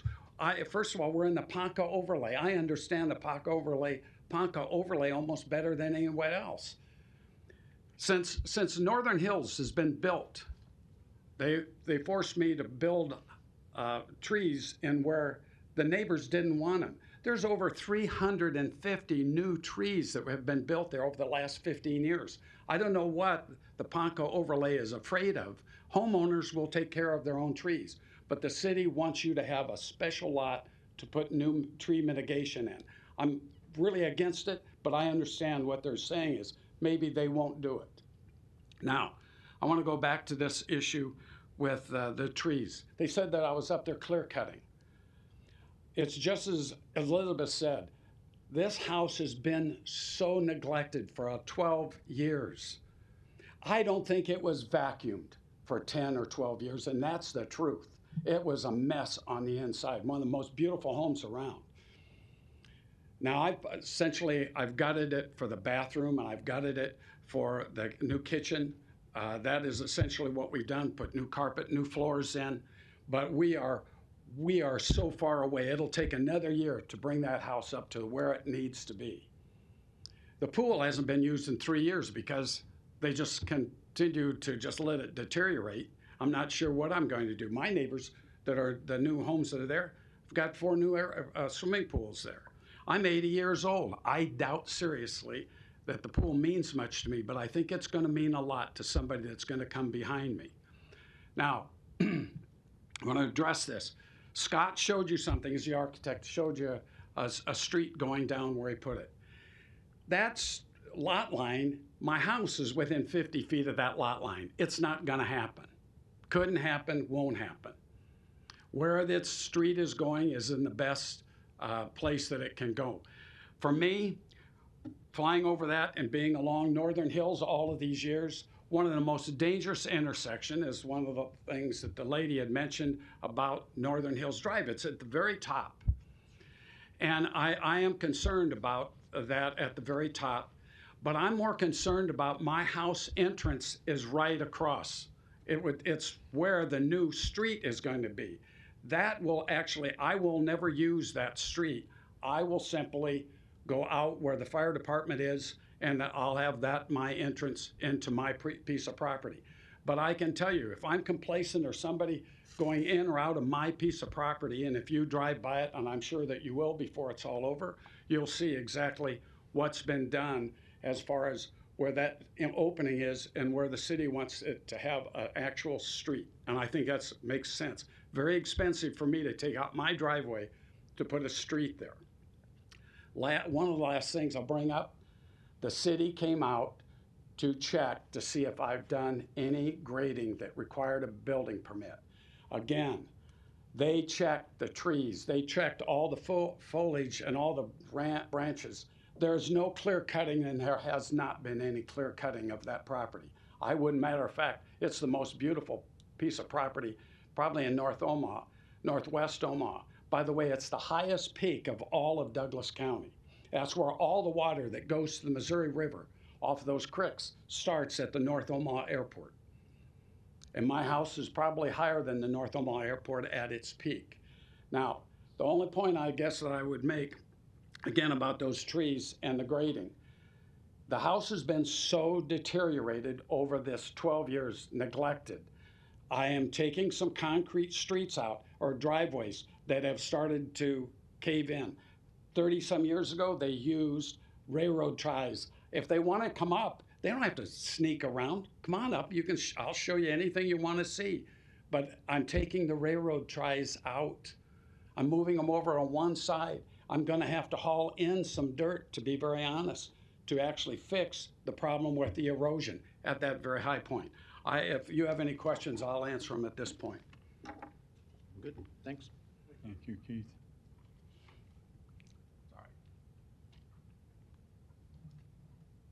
Any additional comments or questions? Okay.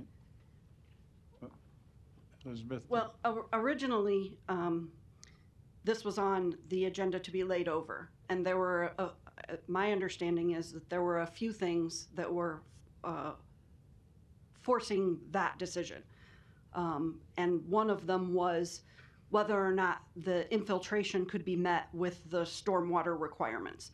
We have that, we have a geotech that's done other work in all the subdivisions all around there, very familiar with the soils in that area, who has told us that he believes that we will meet what we need, and he's doing that testing this week. So we have no problem turning that information in and answering all the other stormwater calculation comments that have been given to us, but we don't want to delay one whole month to address those things. We've addressed them. I have a new stormwater report with me today. We just can't upload to Permix until we know for sure if we have to do a cul-de-sac or a street. Like, you can only re-upload revised plans once. Like, we can't do part of it now and part of it later.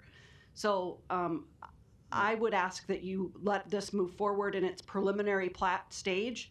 You allow that for the septic testing to happen at final plat, and I would ask that you allow that as well for the stormwater stuff, just so that we can make progress, and we will address all the issues and concerns with Public Works as soon as next week if we can get a meeting with them. We'll let Eric address Okay, that. perfect, thank you.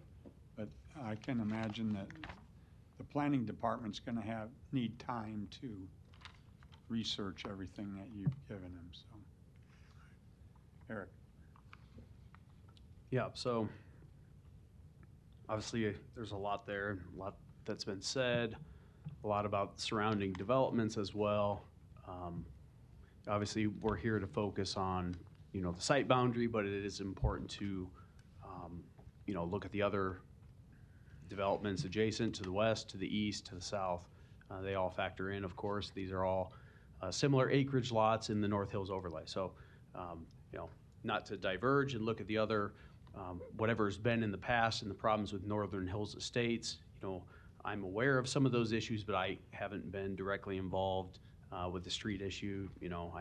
I know the history, and but not to focus on that as we sit here. But I understand concerns from the neighbors when they mention those items. I guess, regarding the street network and the proposed street layout, Stargrass Road, when I believe on the east is at Ponca Hills Estates, when that was platted about 4 years ago, that street was stubbed with a temporary turnaround. That was always intended to connect. In fact, Smoky Ridge, which is just to the west of the subject site, also has right-of-way. Now, it did not, it was not paved off of Stargrass Road, which it should have been a number of years ago, but those were always meant to connect, as well as Smoky Ridge as the right-of-way connects to the south down at Northern Hills Drive to align with the entrance of 69th Street into Northern Hills Estates. So, you know, that was always meant to connect as we look at the big picture and transportation and our street network. As far as the street going to the north, yes, one of the proposals was to dead end on the northern part of the subject site with a cul-de-sac. The city believes that that should connect, just as Elizabeth had mentioned, to try to connect these properties if they ever develop. I know there was mention, I think it was maybe Rich. Richard. Yeah, Rich had talked about he has no intentions of developing his property, and that's fine. But sometimes things change. Sometimes there's different owners. We see it all the time when we have, you know, street connection network. It's challenging in this area because of the grade, the topology, you know, the drainage areas, the steep slopes. So planning and public works and the city at large always do their best to put together a street network, but it is more challenging than you would see in your typical, you know, residential neighborhood that follows the master plan of 3 through routes at the major arterial. So we do our best to combine those and to work and try to picture what, you know, could happen to adjacent properties. So we believe, the city, that there should be, the street should stub to the northern boundary just as is proposed.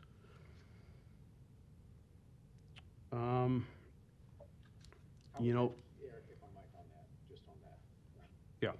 How, would that just be a dead end there then? It- So anybody that goes through that maybe didn't intend to, maybe thought it connected to the north, would have to turn around, so they'd probably have to turn around someone's driveway then or something? Yeah, I mean, it would be similar to the situation of Stargrass Road, you know, currently to the east of the site. There'd be a temporary turnaround, so there'd be. There would be. Yeah, so you can see it adjacent to, you know, at 6629 and 6630, I believe it's Stargrass. Oh, I see there, yeah. Yeah, one of the neighbors spoke that Mhm. that was his property. You know, so there would be a temporary turnaround. We do have Ryan Haas from Public Works if you want to get into some of the intricacies of the street network and the design of that. But yeah, it would just be set up. Sometimes those connections, sometimes they're made immediately, or, you know, in following months, whenever a proposal comes forward, sometimes they exist in that condition for a number of years. We see it all over the city and jurisdiction, and, you know, those are always intended. Now, when you have a design cul-de-sac, you know, that is not meant to continue on and continue forward. So, yeah, I mean, it would be set up if that property to the north were to ever develop. We're not saying it has to, but we're setting it up for connection, which makes sense. Sure. As far as the water basin, touched on the east, you know, I can't speak specifically on the protocol, but if there are complaints about that overflowing, you know, contact our Public Works Department. Perhaps it's also coordination with Douglas County Engineer's Office. We can take a look. I don't know if there's been any action on that, so, you know, I can't speak further, but just let the city know so that we can look into it further to see if it's being properly maintained the way that it was set up to be. Tree mitigation. So whenever we look at an application in North Hills, there is a code requirement. It's not just a master plan provision, but there is specific code requirements in the North Hills Overlay District. So we oftentimes want those to be preserved in outlots so that an individual homeowner just doesn't come down and tear trees. Obviously, there was discussion about perhaps that already taking place. When we look at our an application to review for tree mitigation, we use historic aerial imagery as well as the analysis provided by the applicant. So if there have been trees that are recently torn down, we do look at the historic aerial images as well. There are a number of items for recommendation of the layover. One of the big ones is the post-construction stormwater management plan. City staff is not comfortable moving forward. We wait to hear from Public Works agreeing that a plan is acceptable. There may be an alternate plan that ends up being acceptable, but we do not recommend moving forward at this time. Along with post-construction stormwater, there's also, we did not receive a slopes analysis that looks at slope requirements of the North Hills overlay. Also the issue of the tree mitigation trees not being within outlots, and then some slight lot reconfiguration. So there's a number of items that we believe are necessary to address before recommendation of any approval or moving forward to City Council. So I would also recommend that any resubmittal not be rushed in. Make sure that all these items are addressed or continue to work with staff. If it is laid over today and if there are resubmittal of materials to be on the August planning board, we do not send a new notification out the next month. So for neighbors that are here today, you can check with us in a couple weeks to see if it is on the agenda. So, but if there's not a new submittal and it would be on September or a later month, we do send a new notification. So just be aware, probably check with city staff on that status. So if you have questions, we have Public Works here as well, or I can answer questions. I don't know, I wrote down quite a few items, but I think that's most of it. So staff recommends layover of agenda item 14. We would have to take separate motions and votes for the two items. Do we have a motion? Move to layover. Second. This is only for agenda item number 14. Correct. Kathy, will you record the vote, please? Pate, Yes. Sotolongo, Yes. Rosacker, Yes. Moore, Yes. Morris, Yes. Mr. Chair, Yes. approved 6-0. For agenda item 29, staff recommends layover.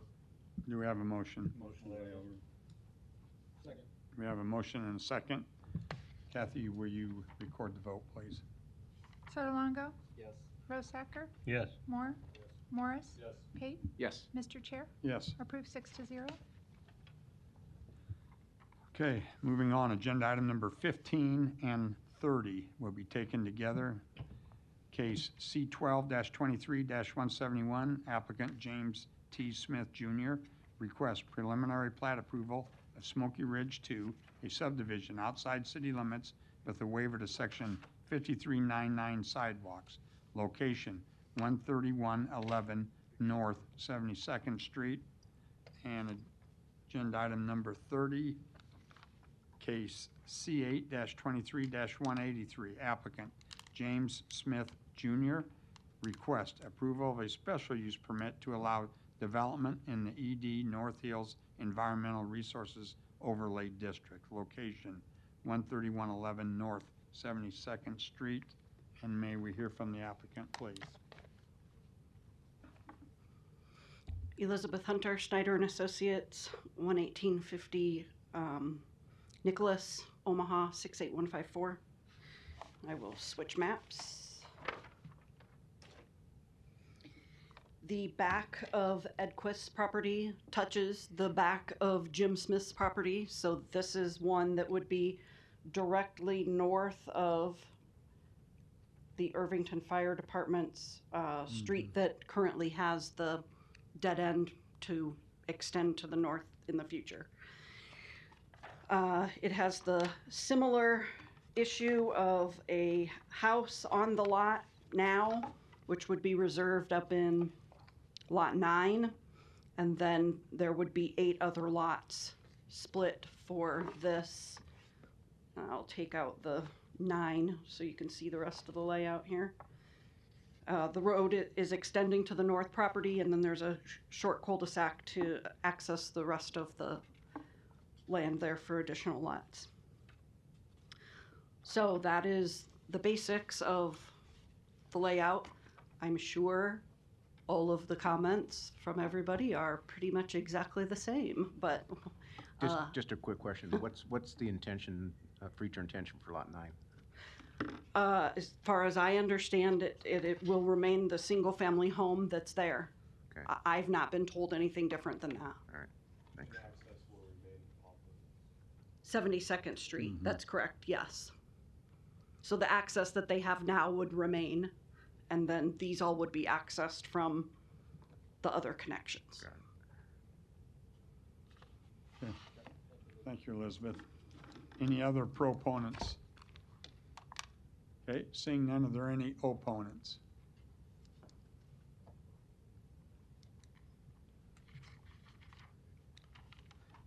Jason LaFerrier, 7110 Stargrass Road. Immediately after Jim Smith purchased the property again, he was clearing and grubbing trees for the future development, even before he had an open grading permit with the city of Omaha, which is in direct violation of the environmental overlay of the area. I know for a fact the city of Omaha opened an investigation to Mr. Smith's activities for the development. In fact, the trees are still in large piles on his property.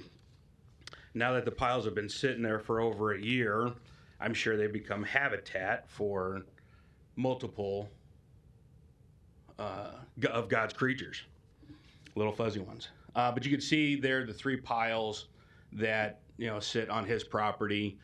That is more than just site maintenance. He cleared them, he grabbed them, he piled them up, he regraded the area and didn't properly stabilize in preparation for the development. During that time, Mr. Smith's contractor that was clearing and grubbing and grading the property accessed the property not only from Stargrass Road, but their equipment drove up on our owned lots and accessed the property through there, which is a different issue. But then they also exited it out that way and drug sediment and everything out onto Stargrass Road. I had been in contact with Carol Sorensen, the city inspector for the area. She has it well documented that there was track out from Mr. Smith's property that they never cleaned up. It was my responsibility, being a landowner in Smoky Ridge, that I had to make sure it was cleaned up. Otherwise, I was in violation with our grading permit. I do have a safety concern with their access being on Stargrass from us. As you may know, our fire department, the apparatus apron exits out onto Stargrass, and then we have to make a left-hand turn to get to 72nd Stargrass and decide to go north or south from there, depending upon where the call's at. With the increase of traffic flow, now there's going to be some concern of emergency apparatus responding from the fire station, and then a line of traffic being at the stop sign waiting to exit onto Stargrass or onto 72nd Street. What do they do when that the fire apparatus is going to respond lights and siren? And additionally, we have people living in the neighborhood that need to leave their house to get to the fire station. We also have fire department members that don't live in the neighborhood that respond in their personal vehicles to that fire station lights and siren. So picture in your head, if you will, vehicles trying to leave the neighborhood, a call comes in, fire apparatus leaving, and other firefighters responding in that small intersection will lead to confusion and panic. Confusion and panic leads to accidents. And if that fire apparatus leaving the fire station ends up in an accident, that takes that responding apparatus out of service and not making it to where we needed to be called to. I don't know what the proper answer is. I just know that would be a concern from the fire department standpoint of funneling the extra traffic down Stargrass to exit onto 72nd. And you heard Mr. Edquist himself say, well, I'm not going out 69th. I'm going to go use 72nd and Stargrass. I imagine a lot of those people in the neighborhood will probably do the same thing. I'd also like to plead to Mr. Smith personally to rename his subdivision. Smoky Ridge was developed as kind of our brainchild, that we would develop a community, put in a fire station to have better response times to both Ponca Hills, Irvington, and Fort Calhoun areas. You guys afforded us the opportunity to name our subdivision. We thought we were being pretty creative with coming up with Smoky Ridge, something unique unto us. And for him to name his development Smoky Ridge 2 is kind of a slap to us, because we are not affiliated with his development. We don't want any part of it. We don't want any part of it. We understand developments are going to happen. We get that. But we don't want any affiliation with it, because as you could tell here, these are just a few of the neighbors in the area that are upset with the project, and we don't want them tying that to us. I also maybe suggest for Mr. Edquist and Mr. Smith to hold a public meeting for everybody that lives up in the area, because the 300-foot rule in the rural setting doesn't quite do it justice like it does in the city setting. So if they really wanted to be good neighbors in that area up there, they would host a public meeting and give us all a chance to tell them directly how we feel about the project, what our concerns are, if they would be willing to address those, or if they're just gonna do what they do and ramrod this through. Thank you for your time. Jason, real quick, I have a question. I don't know if it's you or the organization that owns the rest of the most of the lots in Smoky Ridge. Is there any headway on future homes, or is there? Yes. So currently, there's lot 1 is under construction now with Irvington Fire Department member. They expect to be moved in November. We've also got a young lady here that's in the middle of purchase. She's in the process of purchasing a lot. In fact, hers would be by that new Stargrass Road connector piece is where the lot she's looking to buy. And then we have contracts out on 3 other lots in the neighborhood with firemen on Irvington Fire Department, that those will probably go, spring of 24. Is there a covenant? Do you have to be a member of the fire department to So build the there? covenants reads that you need to be a first responder, whether it be law enforcement, fire, EMS. We did make an amendment to 1 lot in there. He's with the sheriff's department. He is not a member of the fire department, but he is a member on the rural board that we serve under. Through some things that he's not able to get on the fire department, but he is in law enforcement and he's on the rural board, so he's a part of the fire department. Okay, thanks. Any other opponents? Okay, not seeing any. Close the public hearing. Elizabeth, did you want to come up, address Jason's concerns? There has been a previous permit pulled for some of the tree removal that Jim did to the dead orchard trees on the back of his property. And as part of the comments back from the preliminary application meeting that we had with Public Works and the Planning Department, they requested that we included replacement of all the things removed in that permit as part of our mitigation, which we have done. Okay. Jason suggested a public meeting with Smith and Edquist and as many neighbors as you can notify in the area. Are you acceptable to that request? I know they have personally gone to speak with some people, and so I don't know. I guess that I need them to shake their head or nod their head. I feel like they're probably a little reluctant because I think some things have gotten ugly before, and they're trying to keep things from getting ugly.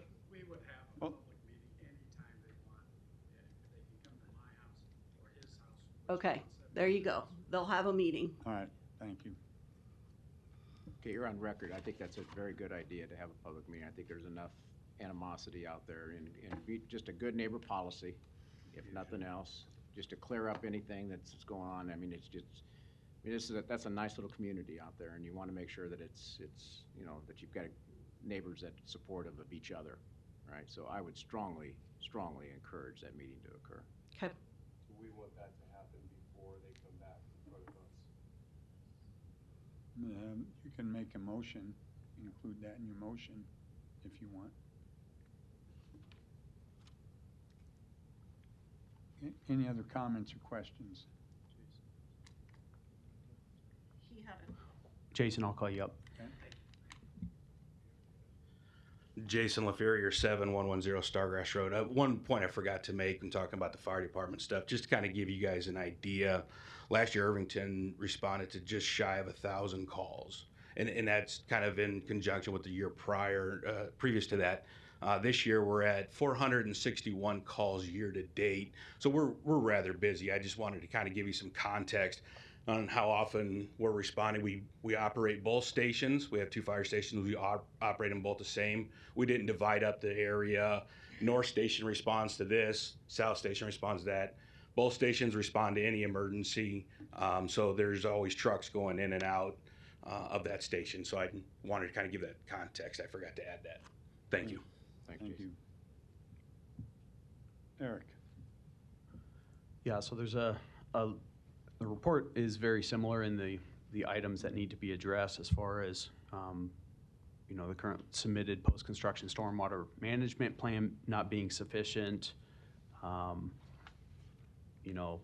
tree mitigation being planted within outlots so they can be preserved rather than individual lots. A slopes analysis has not been submitted in regard to the North Hills Overlay District regulations. One item that's unique is, Elizabeth touched on it a little bit earlier, but the possible jurisdictional wetlands. The report indicated that there were non-jurisdictional information available to staff indicated they might be. So we do have comment about further correspondence with the U.S. Army Corps of Engineers and city staff on that item. I guess just, one quick note, I'm not the traffic engineer, and I can't speak for all the operations of the different fire departments that are within our zoning and plating jurisdiction. I just know we have a lot of City of Omaha fire stations that are, adjacent, the edge of a neighborhood leading out to a major arterial street. We did not receive any specific, comments from Public Works about that being a concern, but I don't want to get into too many details. So I just wanted to touch on that because Jason had brought that up. So for specifically agenda item number 15, staff recommends layover. Do we have a motion? Move to layover. Second. We have a motion and a second. Kathy, please record the vote. Rosacker? Yes. Moore? Yes. Morris? Yes. Pate? Yes. Sotolongo? Yes. Mr. Chair? Yes. Approved 6-0. For agenda item number 30, staff recommends layover. Do we have a motion? Motion layover. Second. We have a motion and a second. Kathy, please record the vote. Moore? Yes. Morris? Yes. Pate? Yes. Sotolongo? Yes. Mr. Rosacker? Yes. Mr. Chair? Yes. Approved 6-0.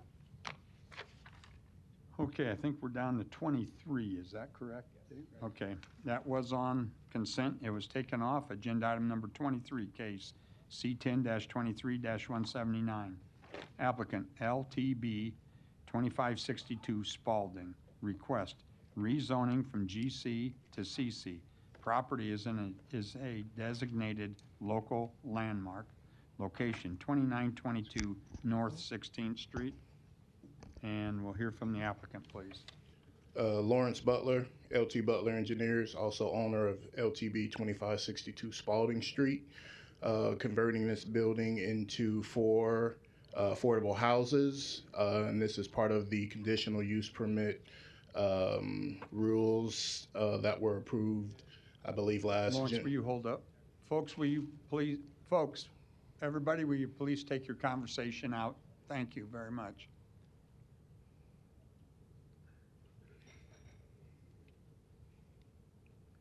Okay, go ahead, Lawrence. This is part of it. Oh, that's all right. This is part of the conditional use permit to rezone from GC to CC. That was approved last month, and I'm here to answer any questions you may have at this time. Okay, thank you, Lawrence. Any other proponents? Seeing none, are there any opponents?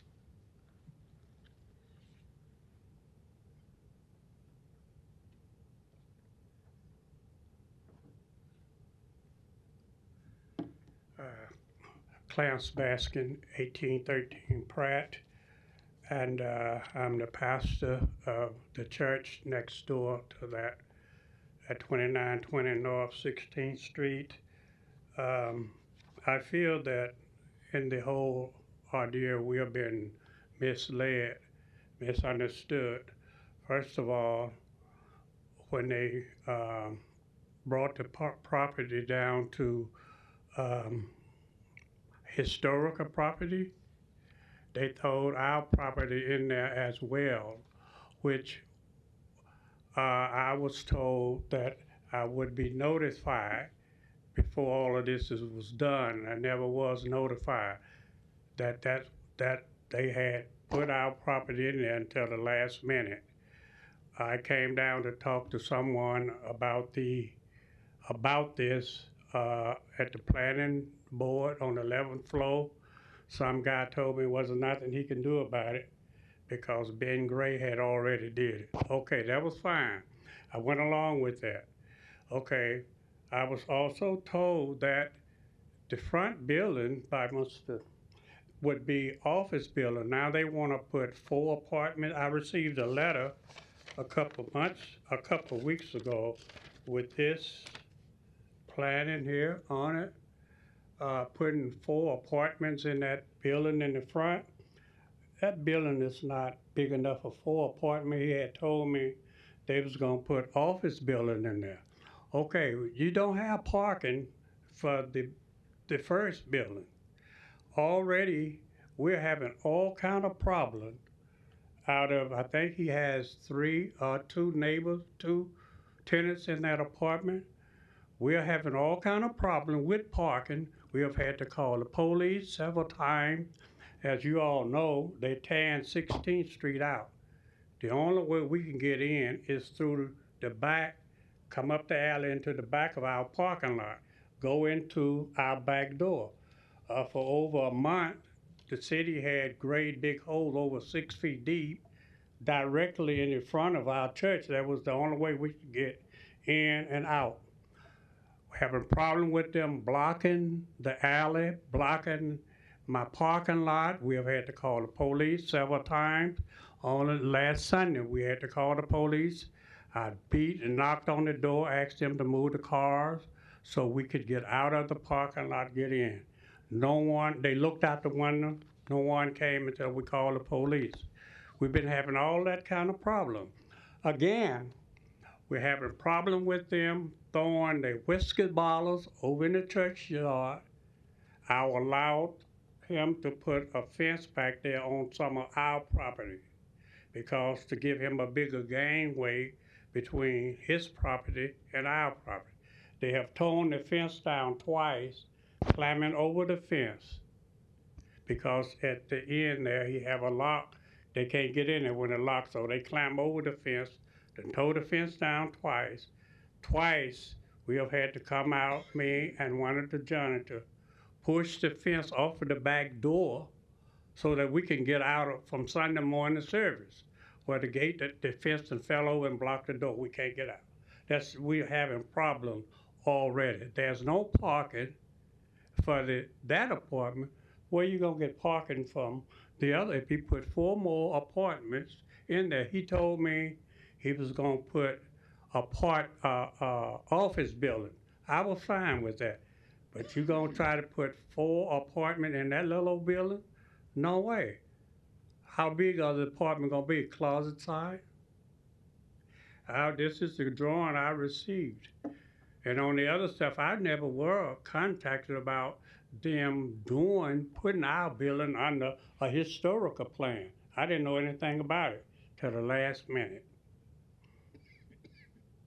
Okay, also on the Saturday before Father's Day, they threw a big party over there. I had a guy there working on the church, which he does work at night, was helping me. We was, because of what his building caused damage to our church. It flooded out, it tore out all of the brick wall, most of it in the basement, which he saw some of the damage himself.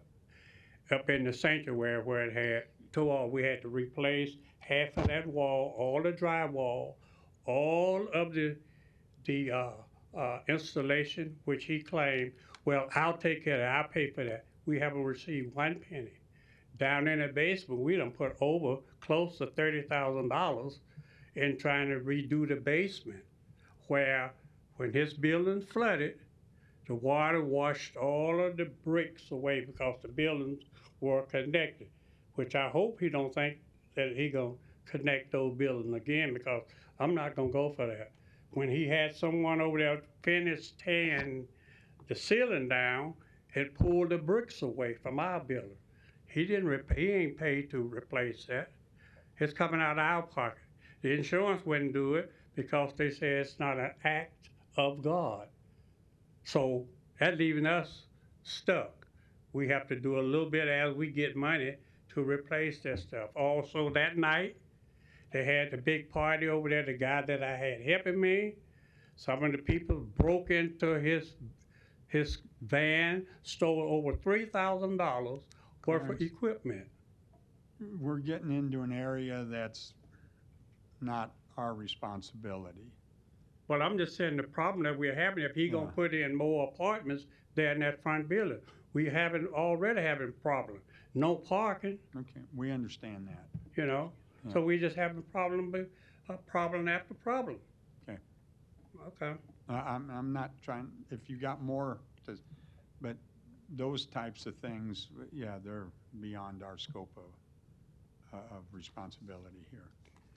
Well, about the apartment, that's you guys' responsibility, right? Yes.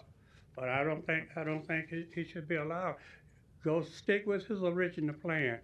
Put office building in that front building, not apartments. Got it.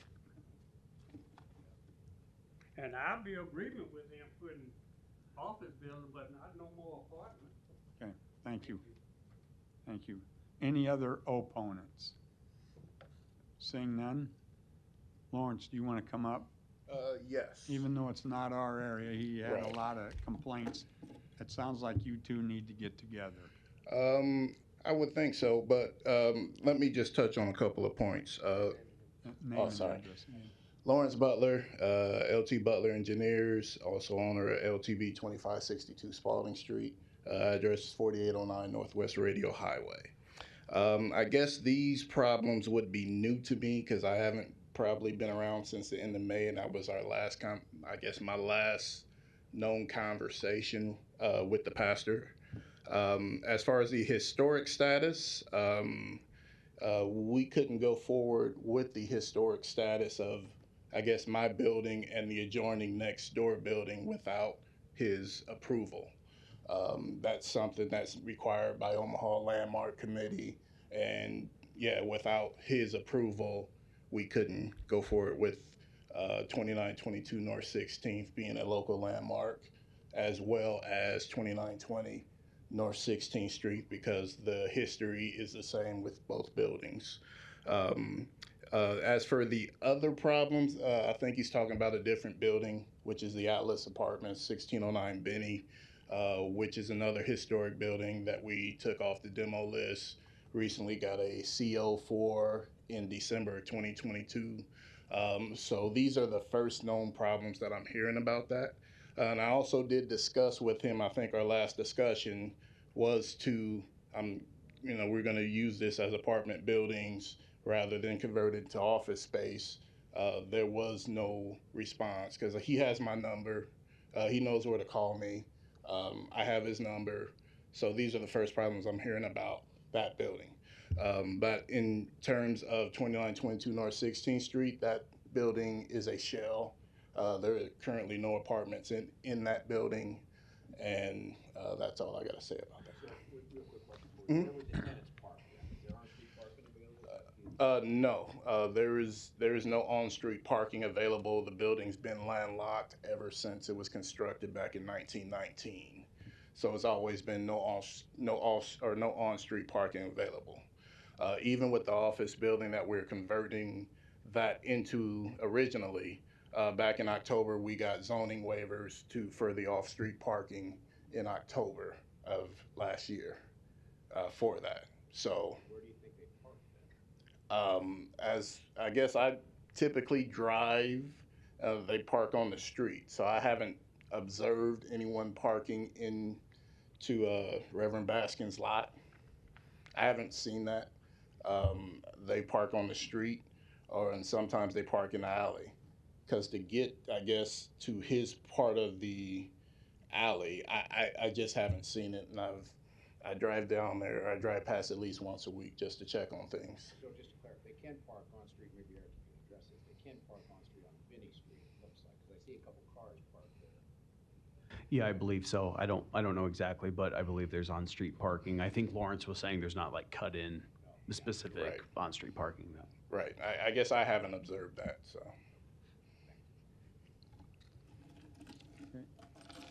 Thank you, Lawrence. Lawrence, real quick.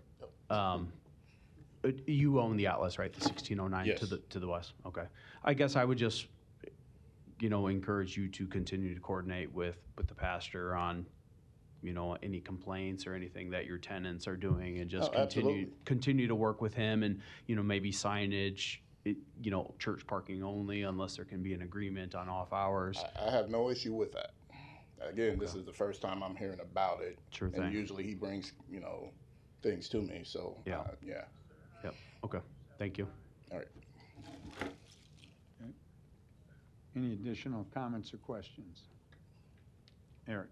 Yeah, so I guess procedurally, this is a follow-up. Last month, the board did approve the 4 multifamily units. Now, it does need to go to Zoning Board of Appeals next week. There's support of that parking waiver. As Lawrence had said, there's historically no parking on this site. Otherwise, we wouldn't typically support zero parking, but because of the way that the buildings, were constructed originally, and bringing those back online from the deterioration that they had experienced. So there is the Zoning Board of Appeals next week. This rezoning is an improvement, basically, to get rid of the general commercial zoning, which allows certain grittier uses and pole signs and things like that. So this is changing it to, it's another commercial zoning designation.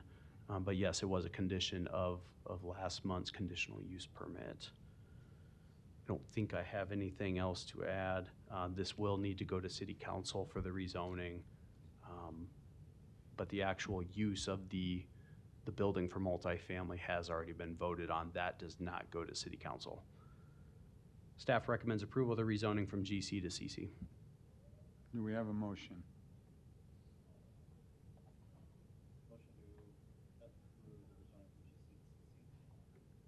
Second. We have a motion and a second. Kathy, record the vote, please. Morris? Yes. Pate? Yes. Sotolongo? Yes. Rosacker? Yes. Moore? Yes. Mr. Chair? Yes, Approved 6-0. I think that was it, isn't it? Yeah. Okay. All the cases. Do we, sir, were you here first? I was, item number 20. Item 20, that was on for consent for approval. Okay. It passed approval right at the beginning of the meeting, the first 10 minutes of the meeting. Okay, I guess I didn't understand. I guess I didn't understand the process. Oh. I apologize. All right. Are you the applicant? No, I am representing them. Oh, okay. It's been It's been approved. Moving forward. Okay. It'll Okay. still go to City Council. With the updated drawings that I sent in? It's applying the MCC overlay, so it didn't really get into the site plan or anything like that. It's just, Okay, I didn't understand that. okay. We could touch base with Okay. you after if you have questions. Just hang on for a few minutes if you want. If you want to hang on for a few minutes, you can talk to him about it after the meeting. Okay. Okay. We good, everybody? All right. Do we have a motion for June's pre-meeting, public meeting minutes? Motion to approve June's pre-meeting and public meeting minutes. Second. We have a motion and a second. Kathy, please record the vote. Pate? Yes. Sotolongo? Rosacker? Yes. Moore? Morris? Yes. Mr. Chair? Yes. Approved 5-0. Do we have a motion for adjournment? Motion to adjourn. Second. We have a motion and a second. Kathy, please record the vote. Sotolongo? Yes. Pate? Yes. Morris? Yes. Moore? Rosacker? Yes. Mr. Chair? Yes. Approved 6-0.